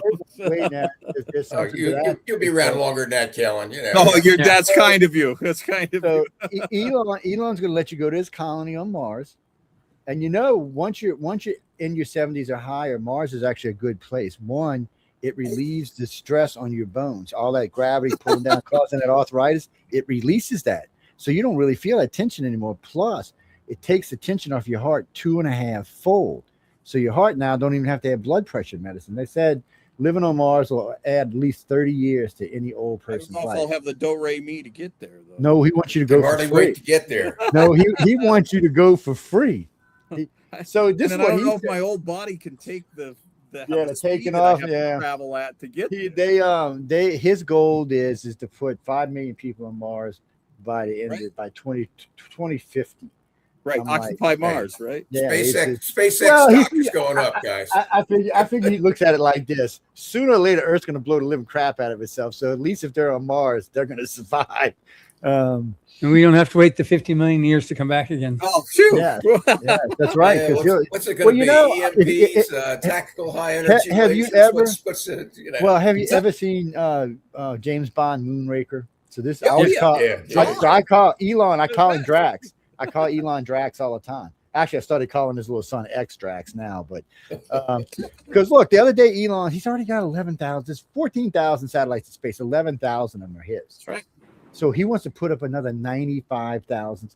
Elon, what the hell are you doing? What do you need 100,000 satellites in space for? What the hell are you planning on doing to our planet? We won't escape the planet without hitting one of them. So he's going to go live on Mars, but he's going to surround us. So I'm figuring somewhere along the line, he's going to hit the button. And it's just going to be a bunch of lasers pop out and irradiate the whole planet. And in 100 years, he'll come back, his family, because what he's got, 16 kids now? They'll come back. Something like that, yeah. Popular. And by the time he's done, he'll probably have 30 kids. I love Elon. Elon's done a lot for the world, but Elon scares the bejesus out of me. And after hearing him talk about AI, I was like, uh-oh. Yeah. He said we need to put it on pause, is what he said. What we need is a Lone Star vigilante to take care of things right now. Thanks That's for what we bringing need. it back, John. We do. So now, anyways, because part of the show here is to help celebrate authors. So, Mark, let's just talk about this series here and where people can find it. So this is Mark Greathouse here, and this is, you said this is number 4? That's number 1 of the Tumbleweed Saga's junior story. Okay, good. And there's 6 following that, so there's 7 in the series. I got them here behind me. So you've got the Lone Star Vigilante, Guns on the Guadalupe, which, by the way, is a great, interesting story. That book came out just about the time of the floods last year on the Guadalupe. Oh, wow. And I had visited there about 10 days before the flood. I was sitting in Billie Jean's right above the Guadalupe. I left 10 days later, the floods came, and we were actually going to retire to Kerrville. But, I knew this book was coming out, and it was Guns on the Guadalupe. I'm going, holy cow, this is not opportune. So we donated all the proceeds from the book to flood relief. But that's cool. Guns on the Guadalupe came out, another barn burner of a book. And then Railroad to Perdition, Black Gold, Pale Horse on the Apocalypse, Texas Crude. I mean, you're in an era like 1901 was Spindletop up in Corsicana, the first gusher in Texas that, kind of set the industry aflame, so to speak. And what's kind of interesting is one of the things I play in there's a little politics going on with the Railroad Commission of Texas. They're running the railroads. Nobody was controlling the flow of oil. So there was all kinds of opportunity for fraud and stealing oil and all that. So my character, Junior, he inherits his father's ranch down near Alice, Texas, west of Corpus Christi. Yeah. He's really battling whether he wants to continue the risk of being a lawman. He could be a real successful rancher. He ultimately gets in the oil business. They discover oil on his ranch. All this kind of stuff metastasizes, so to speak. And he's got to deal with some of these really, really tough characters ultimately. It took better than 20 years before the Railroad Commission down in Texas took over the transport of oil and thereby started controlling the oil flow. It's sort of like in the cattle business. What controlled the cattle business out west? It was the meat packers in Chicago. Not too many people know that. I thought it was Kansas City as well. Well, that's your step. Yeah. But I'm actually in the midst of the seventh book in my young adult series, or second young adult series, Wolf Tale.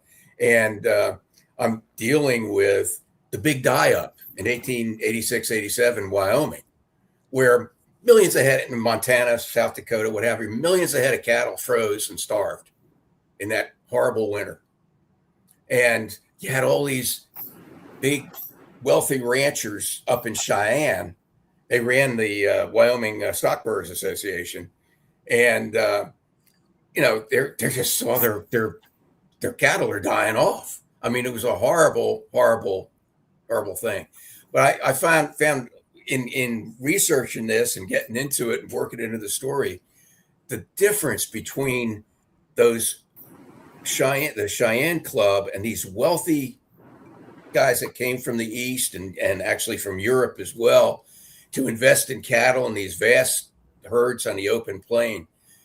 All that big money, playing polo and billiards and card games and all that, contrasted to what happened down in Texas, where the cattle industry developed from the ground up.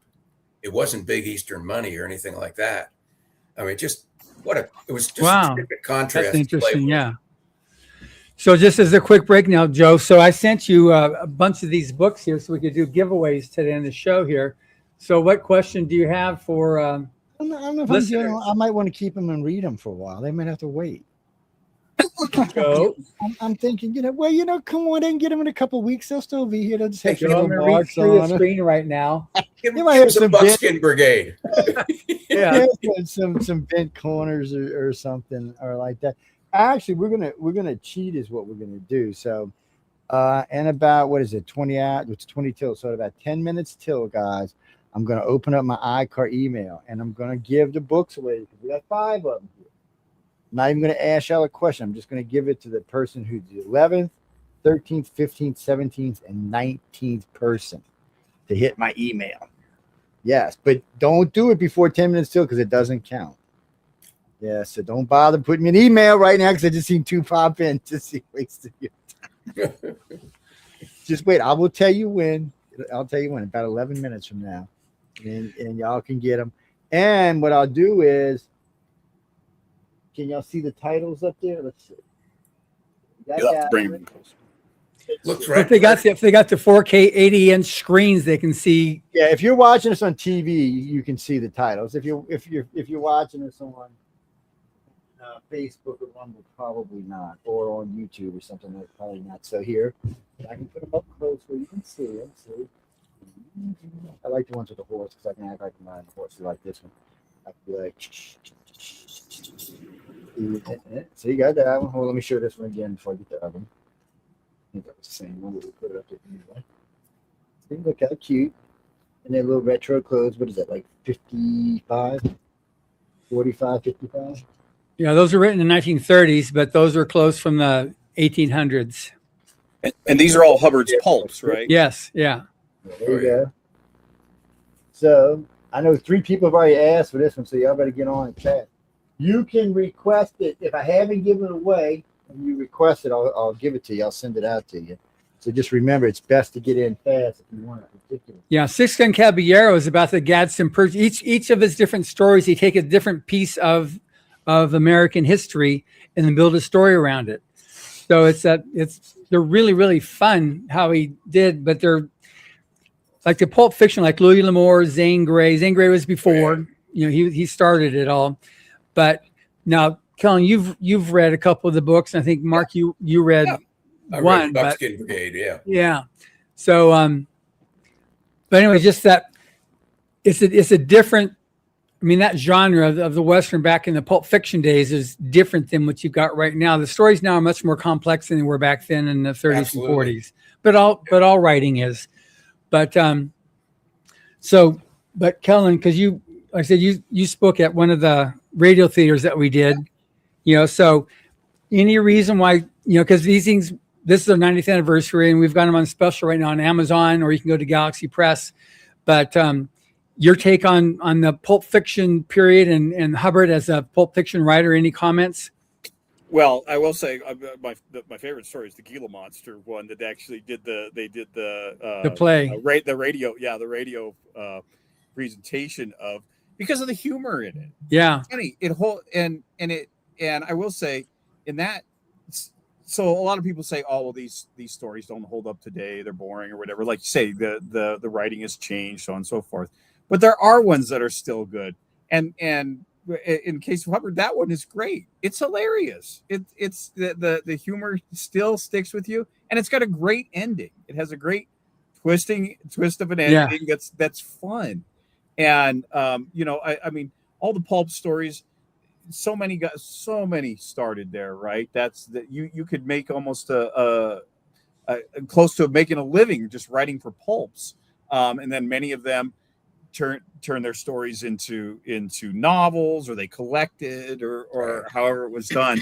And Hubbard, of course, he moved across not just westerns, but science fiction, as well as flight and all that kind of stuff, which was really good. But yeah, I'm a fan of the pulps.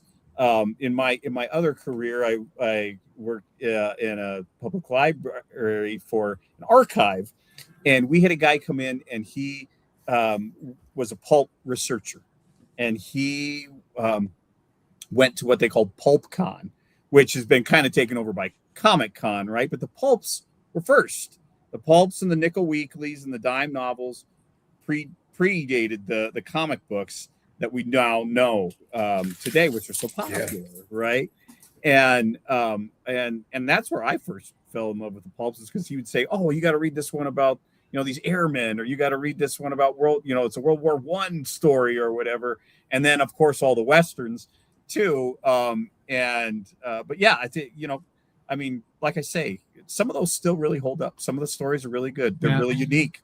And Hubbard was great at that. I mean, he, as I said in my speech that I gave there, he had control of the language, and he made it really interesting to read. Sometimes, like Joe, you were saying, with a really good audio, someone who reads the audio book, you don't remember what the content was sometimes, but man, the audio was really good. And I remember that. Sometimes just reading the language and the flowery language of it all is really good. It almost becomes a character in itself. Yeah. Right. Yeah.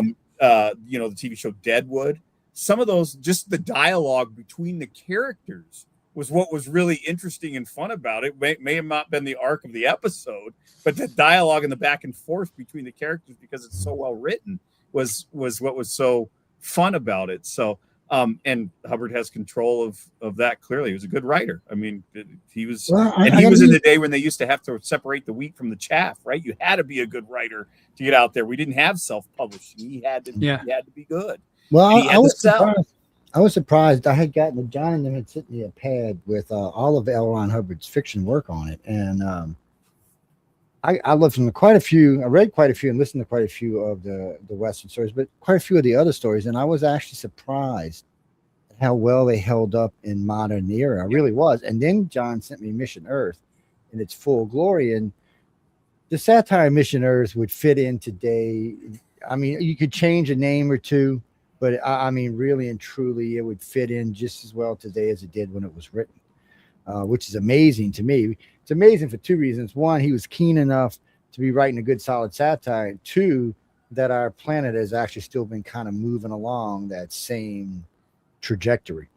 That a satire used 50 years ago or 70 years ago can work so well in today's society. It was something else.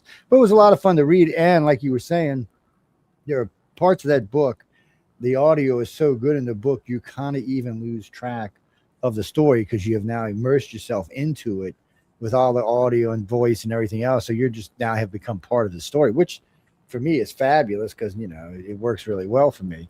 I just got to watch it from driving. That's Now, we used to get so many emails from truckers saying I missed my turn, or saying my wife came out saying, "What are you doing?" I was sitting in the driveway waiting for the story to finish. Right. Or one review editor at Library Journal, he went out on the porch to listen to it because he himself was a review editor So he made it a point to review all of our audiobooks himself because he loved them so much. So he went out there and he put on his headphones and started listening. Went, oh, damn, he lit a cigar and was all ready to go. And then it was like, oh no, I have to go inside because the audiobook, it was raining, thundering. And he thought, oh no. And then he looked around, it was a clear blue sky. And he'd gotten totally immersed in the story. Yeah, But we used to get that quite a bit. That's the radio theater stuff. But we are big fans. Yeah, we recently, after we spoke to you, Kellen, I guess it was a few days ago, Emily had texted Martin Cove. He called in. Person. What? Who is this Emily person you keep talking about? She's this. I don't know who the hell this person is. I mean, he's talking John's about it all the boss. time. I'm still. She's my boss. She's my boss. There you go. But then Marty called, and because we're really good friends, he's the one that did the audiobook version of Reign of the Gila Monster that you listened to. Yep. So that was one of his favorite stories. And he did that with Bruce Boxleitner, who's another one of his buds, who now moved out to live with him out there left LA. And he's trying to work out coming to next year to the Western Writers Conference. He really wants to be able to do that, which would be good. I have reached out to him. Yeah. Good. Yep. Yeah. Yep. So I haven't heard anything back, but I have reached out. Yeah, he gets crazy busy, but we'll nudge him up as well. But between that and then getting this audio genre going, I mean, you're getting that going as well for the awards. And then I reached out also to the guy that's doing the website. Oh, Jake Stetler. Yep. Yeah, I wrote to him again yesterday saying, "Are you ready?" Because I'm trying to get connected up now with getting the names from some of the other publishing associations I'm with to provide that to the website there. These are publishers, editors, agents, all these types of people that are trustworthy. So you're not getting taken for a ride and just paying money for something that you shouldn't be. Right. So we can, because that's something that makes it valuable to be a member of Western Writer, or an additional value to being a member. Right. And so circling back now to 15 minutes ago, wanting to, people listening to this thing here. So Western Writers of America is if you enjoy Westerns, if you're a writer, first of all, you can join it as a writer, but you can also be, was it an associate member or something if you're just a fan of the genre? You can be a patron or you can be a sustaining member, but you cannot. And we're cooking up stuff for WWA that's going to blow you out of the saddle, John. Yeah, we're gonna Kellen. Right. Yes, correct. And so and our website to check us out, westernwriters.org. Check us out there. You can find our history, who's in our Hall of Fame, what we do, what Western Writers is. It is a professional writers organization. And what we try and do is get writers to the position in their careers that they want to be. What level do you want to be at? Are you just looking, I just want my book published, or I want to reach the Paul Hutton level. I want to try and reach the Johnny Boggs level, whatever it is. That is what we are here to do. I aspire to be like Mark Greathouse or Kellen Cutsworth. What do I have to do for that? Yeah, buddy. Whoa, yeah. Well, boy, aspirations are awfully low if you're coming in from that level. Now, I'm going to go and whack you. I'm going to reach in here and just start slapping you. but that is what we're here for. That is what we're here to do. And as executive director, that's the guidance that I am trying to lead our organization in, so that we continue to help writers. We are there for the membership, and we are there to help you get as high as you want to get in the Western genre realm. And we cover everything from poetry to music to nonfiction and fiction, and all along the way, whatever genre you can think of, subgenre you can think of, that is who we represent. And one thing you just announced too, which is great for our folks here that are listening to this, that mostly used to science fiction and fantasy, what used to be called Weird Western. Correct. So that's a new category for the Spur Awards. That We just launched the alternate fiction. Alternative Western genre, alternative Western. And we also launched, for those of you who do comic books, if you have a Western background, if it is, doesn't have to be a traditional Western, it can be a weird Western. But if you were doing comic books, if you were doing a graphic novel, we now have that as a Spur Award category as well. So enter. You do not have to be a member to enter into the Spur Awards category. You can come and you can send in your work, whatever it is, and as long as it's in the right time frame, and it will be judged, and you may win a spur. So, which is the highest honor you can get in the Western writing genre. So, I encourage all those folks listening out there. You might not know you're writing a Western. In fact, we get a lot of folks who win spurs who say, "I didn't realize I was writing a Western," but they actually were. So, hey, everybody out there. I'm a judge this year. I can vouch for it. yes. And you can find all of that at westernwriters.org. Westernwriters.org. You will find it is open now. Spurs are open now, and folks can start sending in their works. So, yeah, that's outstanding. Hey, if I might just add one thing, going back to Hubbard. One of the things that struck me in reading Buckskin Brigade, is I felt James Fenimore Cooper in there. Yeah. Do you see that? Yeah. Last Mohicans and that whole. Yeah. It was kind of like really catching me. And the other thing is trying to get authenticity is using the language of the tribes to throw in some Lakota words or Comanche words. Yeah, that always helps. Real quick, guys, y'all go ahead and start sending in your emails now. So go ahead. Because I just want to give them a chance when we leave. But always authentic language always helps. Matter of fact, I noticed, I also noticed like in sci-fi, they like to use Indian language or Egyptian language or Sumerian, something that, our ears aren't accustomed to hearing all the time that has that ring to it. And Native American languages are, depending on which one we're talking about, have very interesting. It gives you authenticity, right? Yeah, you sound a lot more authoritative when you do something that's out of the norm. Like, right? I mean, and if you're going to write about Texas or Arizona or New Mexico, California, you throw in a little Spanish, right? Right. I mean, folks don't realize that about almost 2/3 of the population of Mexico is mestizo. I mean, that's mixed blood Indian and Spanish. Right. That's one thing too that makes the Western different than anything else is the metaphors that are used. Thank you. Yeah. Which I love. It's just like, that's so cool. It's just maybe it's old, but it's simple, and it's just a it's not confusing. You don't get the double entendre. It's just a straight, simple. Well, if you're going to say something, then say what you mean. Plainly. Yeah. I've been quoting this line from one of the Tecovas boot ads lately. We don't need more people in the West. We need more West in the people.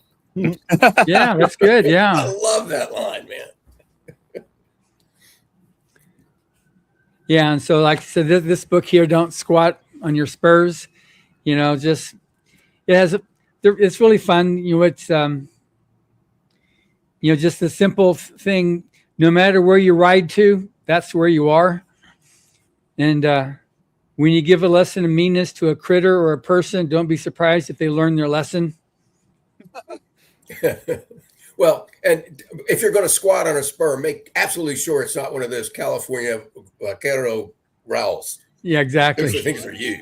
That'll be the end of your time. Yes.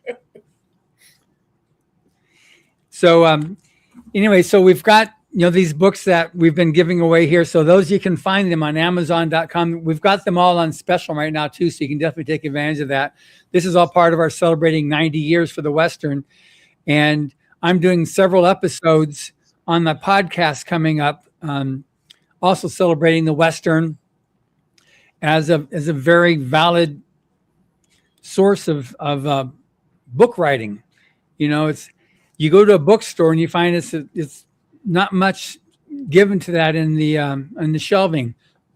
If you go to Barnes and Noble or to Books A Million or something like that, you'll get maybe one shelf or half a shelf dedicated to the Western, and that's usually halfway filled with Lily more than everything. And the other half of that is with, whoever comes in and Johnstone.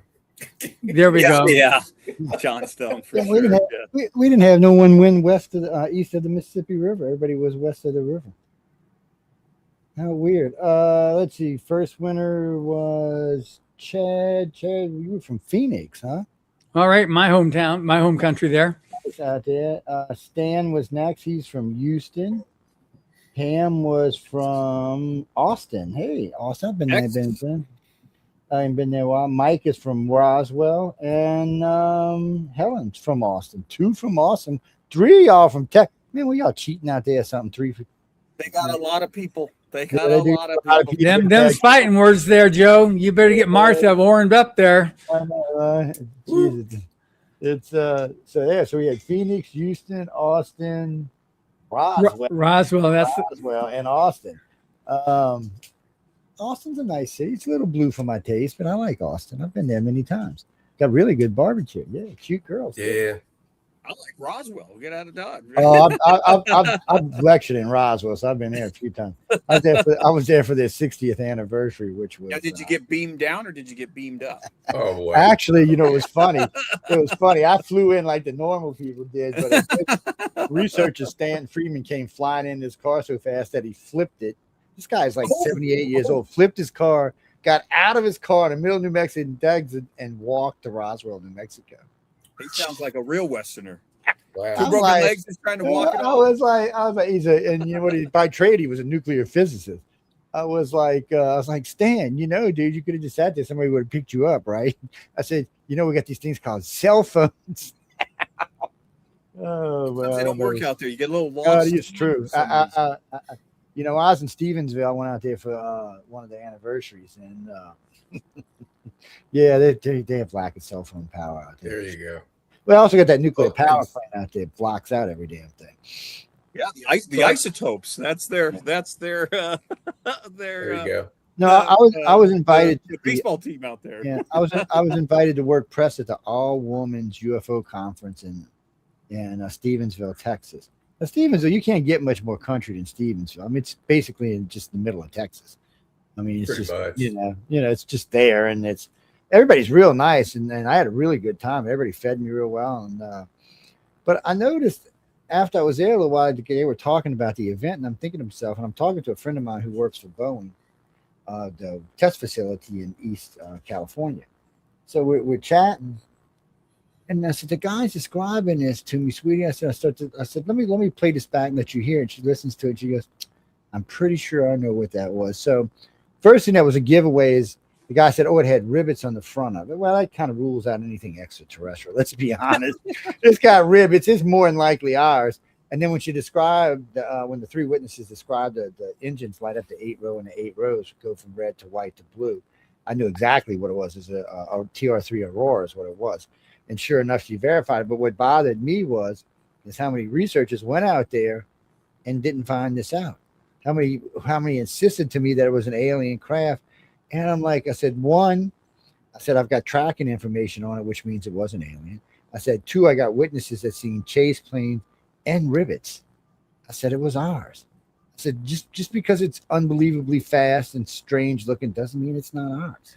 Sounds like it's American made to me. Yeah. Well, the Texas case, Cash Landry, the one that got all irradiated, it killed 2 people. It was ours. It was a nuclear aircraft or something. We've talked about that on air, nuclear aircraft, and why we don't have them today, because they work really well. It's just they're really dangerous. You shoot one out the sky, you just created a dirty bomb in some city somewhere. So,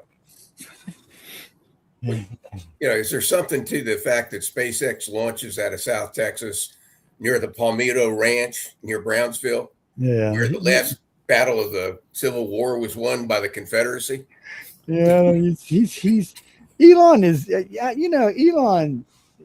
From the day I met Elon, for the first time I ever heard about Elon at way back at PayPal, I was like, why is this guy trying to get home so bad? Because Mars is a thing for him. I mean, when you listen to him talk, you think he's got his eyes set home. That's got to be his house. That's where he wants to. Because every time you hear him talk, he's like, "Oh yeah, we're going there. We're going to live there for sure." I'm like, okay. It sounds like he's trying to get home to me. Hey, Kellen, imagine what you could write if you lived about 3,000 years from now. Oh, I know. Right. It's science is getting interesting. I got to say, it's ET. That's it. So right? wait, so I want to see. He's trying to get home. I want to see a Western cowboy story with AI included in it. What? Like the horse. I'm writing goes wild. one, Joe. Oh, are you? Well, send it to me when you're done. I'll read it and then I'll put it up here and give it away. It's called Cowboy Nation. It's a trilogy.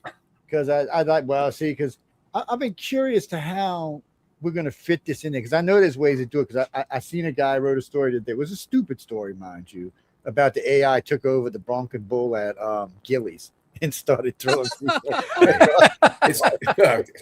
Hey, it's got drones, EMP. I mean, see, I go for all that kind of laser. Stuff. I mean, EMP is great. Well, I got a bachelor's in advanced avionics, advanced electronics. I was in the Navy working on all that stuff. But, well, you were in the industrial complex, so you should know what I'm talking about. It's, you know what I learned? That we have our government, and then we have whatever other government we got underneath it, and then we have the government, the military industrial complex, which seems to be its own thing. People, I don't even want to talk about it because they'll probably come shoot us, but it's its own thing. They have their own secrets and their own stuff, and they do things their own way. And the government deals with them, but in the end, they know more than the government does about our technology and whoever else's technology they might know. Sometime I have to tell you about my ride on a ballistic missile submarine. Oh man, see, I've worked on it, but I haven't ever been. I was when I was on the Nimitz. This is weird. So we had a tender pull in one day, and we had the tender, unloading like usual. And then my commander calls me. He says, "I need you to go. I got a special assignment for you for a sonar system that's having electronic problems." I'm like, "Sure." I said I knew we had a bottom sonar for the ship to look for submarines on the Nimitz, which probably was classified. But anyway. She says, no, we got a submarine docked with us. I'm like, what? There ain't no submarine. So I go walk over and look over the side. This thing is nestled in between us. They're unloading and loading nuclear weapons on this thing. I'm thinking, you're kidding me, right? Yeah. So yeah. Pulled me down. You couldn't see hardly anything. I get in there and start working on it. So I got to go on board a couple of times, but I never got to see one underway. And and I've heard stories about them, man, because they're it's an experience. Because some of the hallways. You can do this and your arms are actually pushing in, when you're touching both sides. It's people, you can't be claustrophobic and be on a submarine. That's all I can tell you. I liked it, but I don't know if I want to be stuck underneath the water for 6 months. No. Yeah, I think I get past, because on the carrier, by the way, we had 2,000 women on board. So there was 3,500 guys and 2,000 females. There you go. So I wasn't looking at ugly guys all the time. Well, ugly is what we saw out west. Yeah. Well, guys are strange. Right? If you've got a ship full of guys that don't have women on it, their hygiene is less than perfect. Oh, you think? But when there's women on the ship, their hygiene is actually quite good. So that's the reason. Matter of fact, NASA did a study on that for long trips to like Mars and stuff. He said there has to be females on board, or the astronauts will become absolute pigs before they ever get to Mars, which I thought was hilariously funny. Yeah. It was, but it's probably true. I mean, guys can't help themselves. I know they did that study in the Antarctic about it. They showed the original guys who used to go down there when there wasn't no females, and they had pictures of them when they would come back, beards like down here and stuff, eyelashes that are this long. Shit. But they showed them when there were women down there, they're all clean shaven, hair combed, clean. There you go. It fits just too funny. But yeah, I'll kind of get sci-fi. But I know we got to get out of here. Any websites y'all want to give out or anything before we go? westernwriters.org. Check us out. MarkGreathouseAuthor.com, WolfPackPublishing.com. Get out there and buy some books, people. Yeah, and these are with GalaxyPress.com and for the Writers of the Future, which we normally talk about, but didn't this time here because this is devoted to Westerns. You got WritersOfTheFuture.com to enter the contest, both writing and illustrating. And if you're a Western writer, all you need to do is just throw in some something speculative to it. Can be that weird, that weird fiction stuff with a little bit of fantasy stuff. Hubbard did that with Alien abducted the horse. That'll work. This one here is one of the few weird Westerns that was published. This is Shadows from Boot Hill. It's about a witch doctor and magic medicine type stuff that was being done on someone. It was given a contract to kill somebody, and then it bounced back on him with some weird fantasy stuff. But anyway, I was talking to a Western author last night. He used to be he was a government inspector for a while, and he was stationed out at Skinwalker Ranch before they sold it. Oh, did you watch that show when it was on? I try to stay away. I've been to Skinwalker Ranch twice, so I look at it a little different than other people do. But it's I've actually been to Area 51.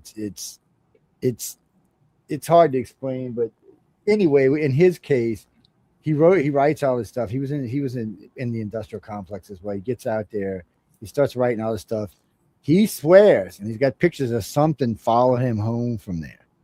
So he's got this weird picture of this thing standing out there. It's him and two guys, and they got this picture. Just looks like a human bent over that's kind of deformed.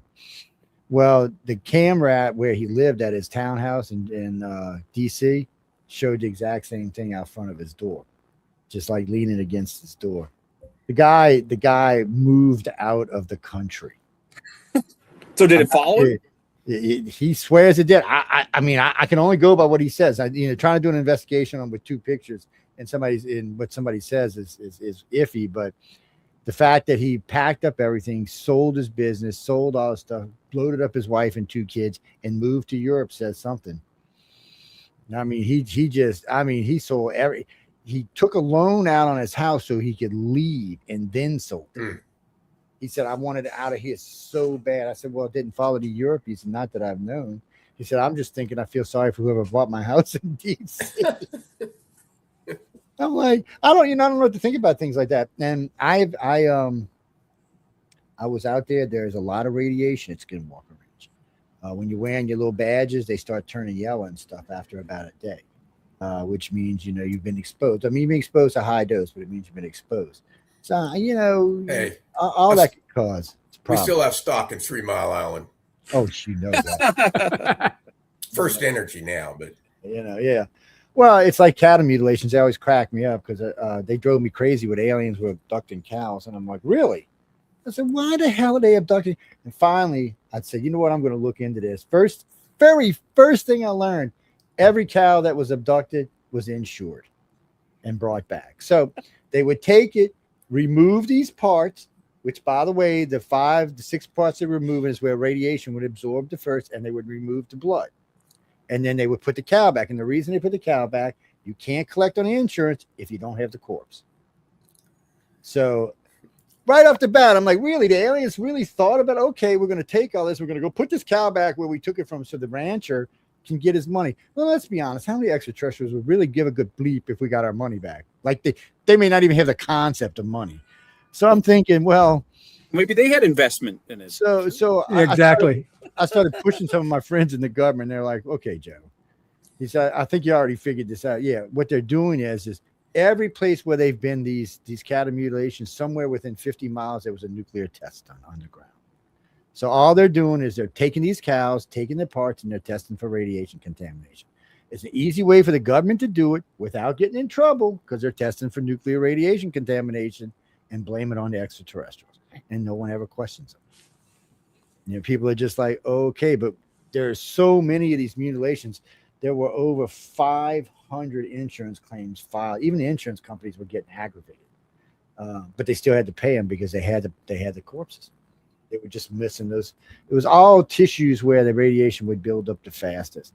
After I learned that, I was kind of like, well, okay, at least we know what's going on. And you know what? And in all fairness, I'm kind of glad the government's out there testing to see if they're contaminating the whole Midwest. It's just because there are no cattle mutilations east of the Mississippi River, even though there was nuclear testing.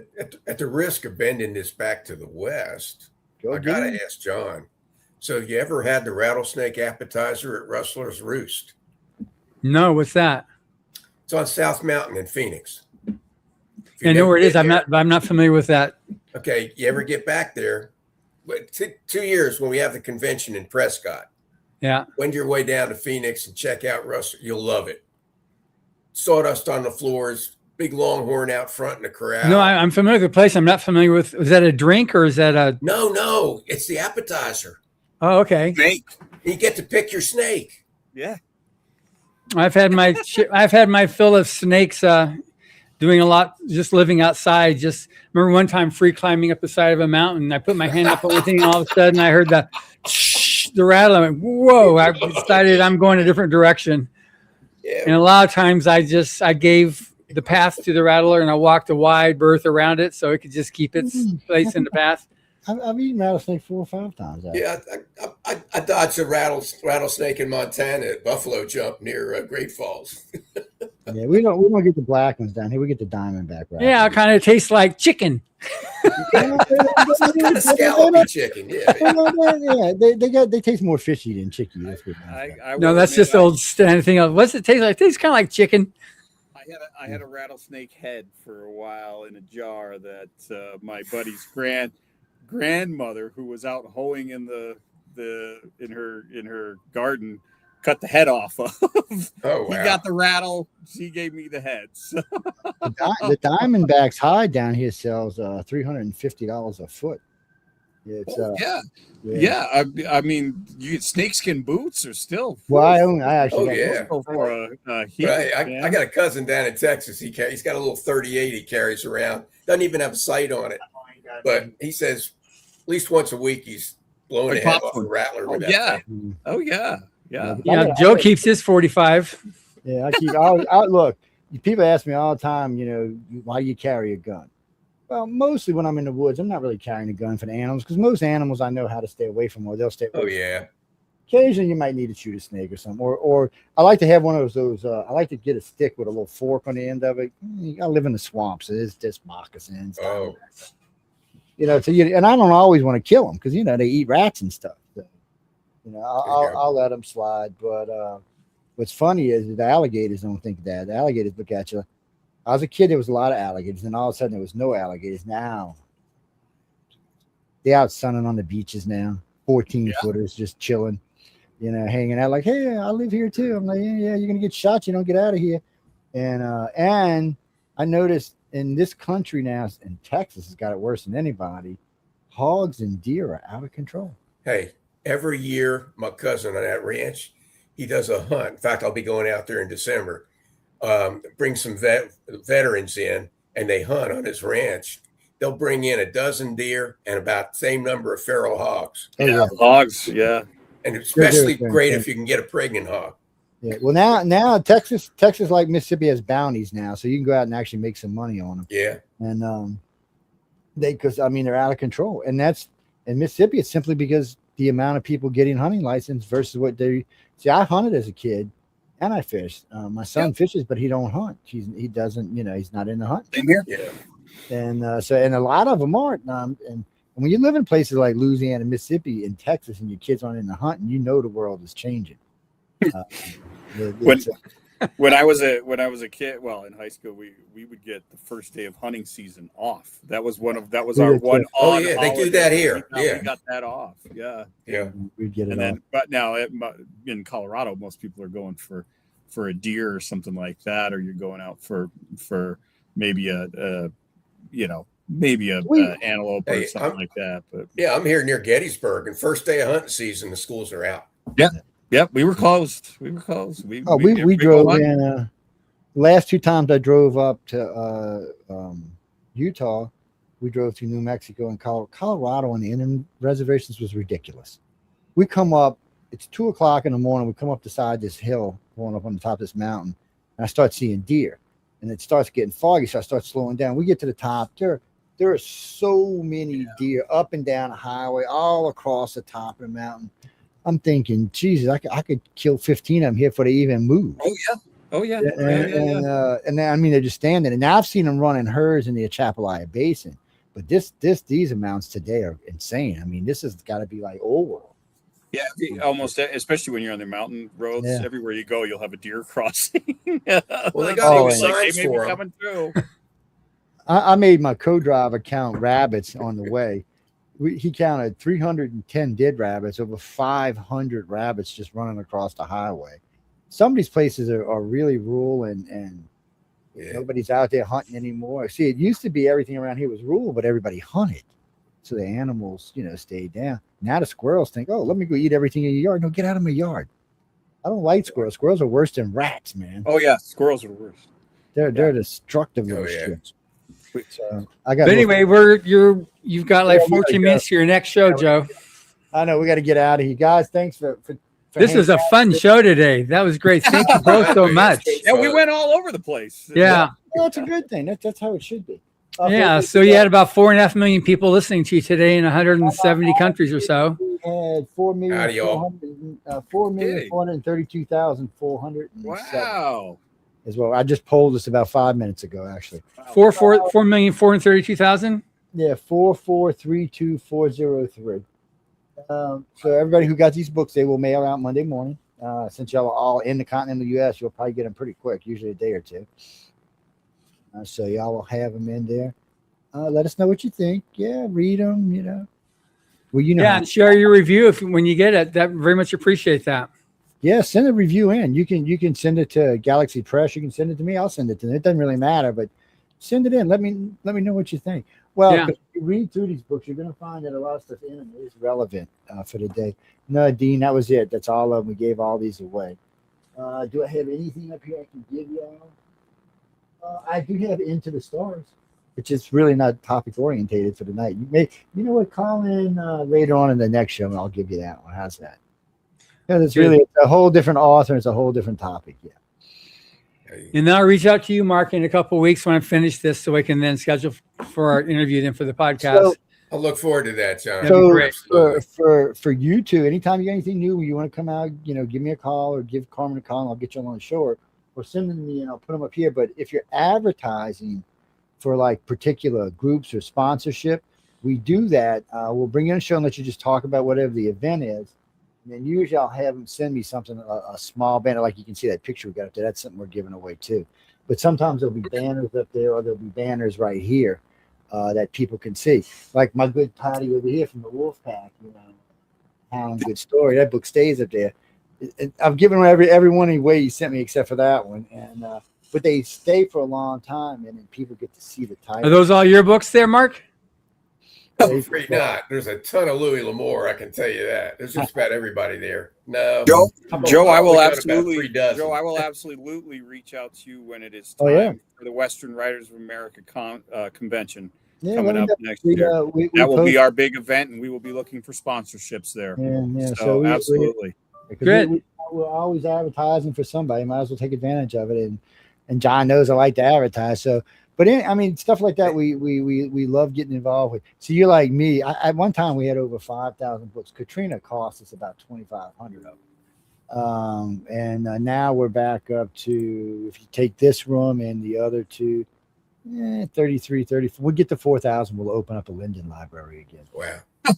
we used to do that. Well, I don't know how it is around the country, but in the South, almost all the decent neighborhoods, you'll notice every couple of blocks there's a little library outside. It's just a little box, with a little free library. Oh yeah, we have that. Just book sharing. Well, we did that. Yep. We did that just on a bigger scale. We had a bunch of esoteric books that a lot of them were out of date and stuff, out of publish. And I said, well, y'all want to read them, fine, just bring them back, or if you want to buy them.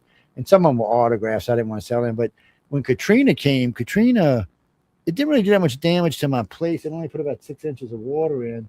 But it was so hot the next 3 days that it created a steam bath. And all the books did this now. And then they busted out the side, the shelves, and fell on the floor. So we lost about half of them. It really sucked. Well, local cafes up here do book trades. They'll get, That's a good thing to do. And we really and John and other people send us books. We give away books every year. And at Christmas we usually give away around 2,500. But I send books to like the local libraries in Mississippi and Louisiana, or to some of the local schools, anything to encourage reading. Mississippi is definitely changing. It went from 50th to 4th in elementary school reading, which is really nice. Pass up California and New York. I served on a school board. I know what's happening. Exactly. when you get to high schools in Mississippi, they still are like 48th or some shit like that. Now they gotten smart because they started putting the casino monies in it, and bunch of corporations came in and said, look, if you start educating your population, we'll start building in your state because you're cheap, you don't have income taxes, all kind of big breaks to be here. But right now you don't have the population, the technical population for our businesses. So they all cut deals with Mississippi. They gave Mississippi a bunch of money. Mississippi, as soon as they did it, Mississippi went from, like I said, 50th and elementary to 4th. You see what they're building out at the Crazy Horse Memorial? I haven't seen it. I haven't even heard. Actually, what is it? Oh my gosh, it's the biggest monument. They're carving Crazy Horse out of the mountain up there in South Dakota. You're right. You're talking in the Dakotas, right? Yeah. Up north, man. I'll tell you, they're building a school. They got the museum there. They got a fabulous restaurant, by the way. But I think it puts Rushmore to shame, frankly. Well, it's huge. It's like 4 times the size or whatever. Oh yeah. Yeah. But who's being carved? Here's one for you, Mark. Will they ever finish it? Oh yeah. Well, it's private money, Kellen. It's right? all private. It's all private. So it's. But who's the carving of? Oh, it's Crazy Horse. Okay. So there's no actual. There's no photograph of the guy, so you know. So it's supposed to be the representation of Crazy Horse. Composite face is what we're going to get. It's right. So Mount Rushmore, and it's right near Mount Rushmore, and it is gigantic. And they have most of his. They have his nose, his face, and a pointed finger, and then you can see, because he's holding a horse by its mane, right? And he's pointing out, and it's 4 or 5 times the size of Mount Rushmore. It's awesome. But the thing is that I don't know if they're ever going to finish this thing, because it's set that they will not take any money from the federal government. So it all has to be private funds. Yeah. And this thing is insane. It's huge. And so, what they ought to say is, they built a college there. Well, they have a beautiful visitors center and everything and all this stuff, but I don't know if they'll ever get it done. They should tell Trump they'll put Trump's face on his belly. Trump will give him a bunch of money, and once he gets all the money, you can just make a shirt. Well, he'll say, let's hear what we want to do, because I'll sell the title of my name, so we'll call it the Trump Crazy Horse. He'll give you money if his name or his face is involved. He'll give you money. All right, so this was doing great up until about 30 seconds ago. So, anyway, thank you very much, gentlemen. It was great chatting with you, Mark, seeing you, and good talking to you again, Kellen. Yeah, you bet. Always good to see you guys. On that note, ladies and gentlemen, we're going to get out of here. Remember, uponradio@gmail.com. If you got any moan, groans, bitches, or gripe, please address them to Michelle DeRoche, because y'all already know how I feel. It's not good to send email to JoJo. On that note, stay tuned for the chat. God knows what these idiots are going to be talking about tonight. So I'll see you then. Good night, everybody. Take care, guys.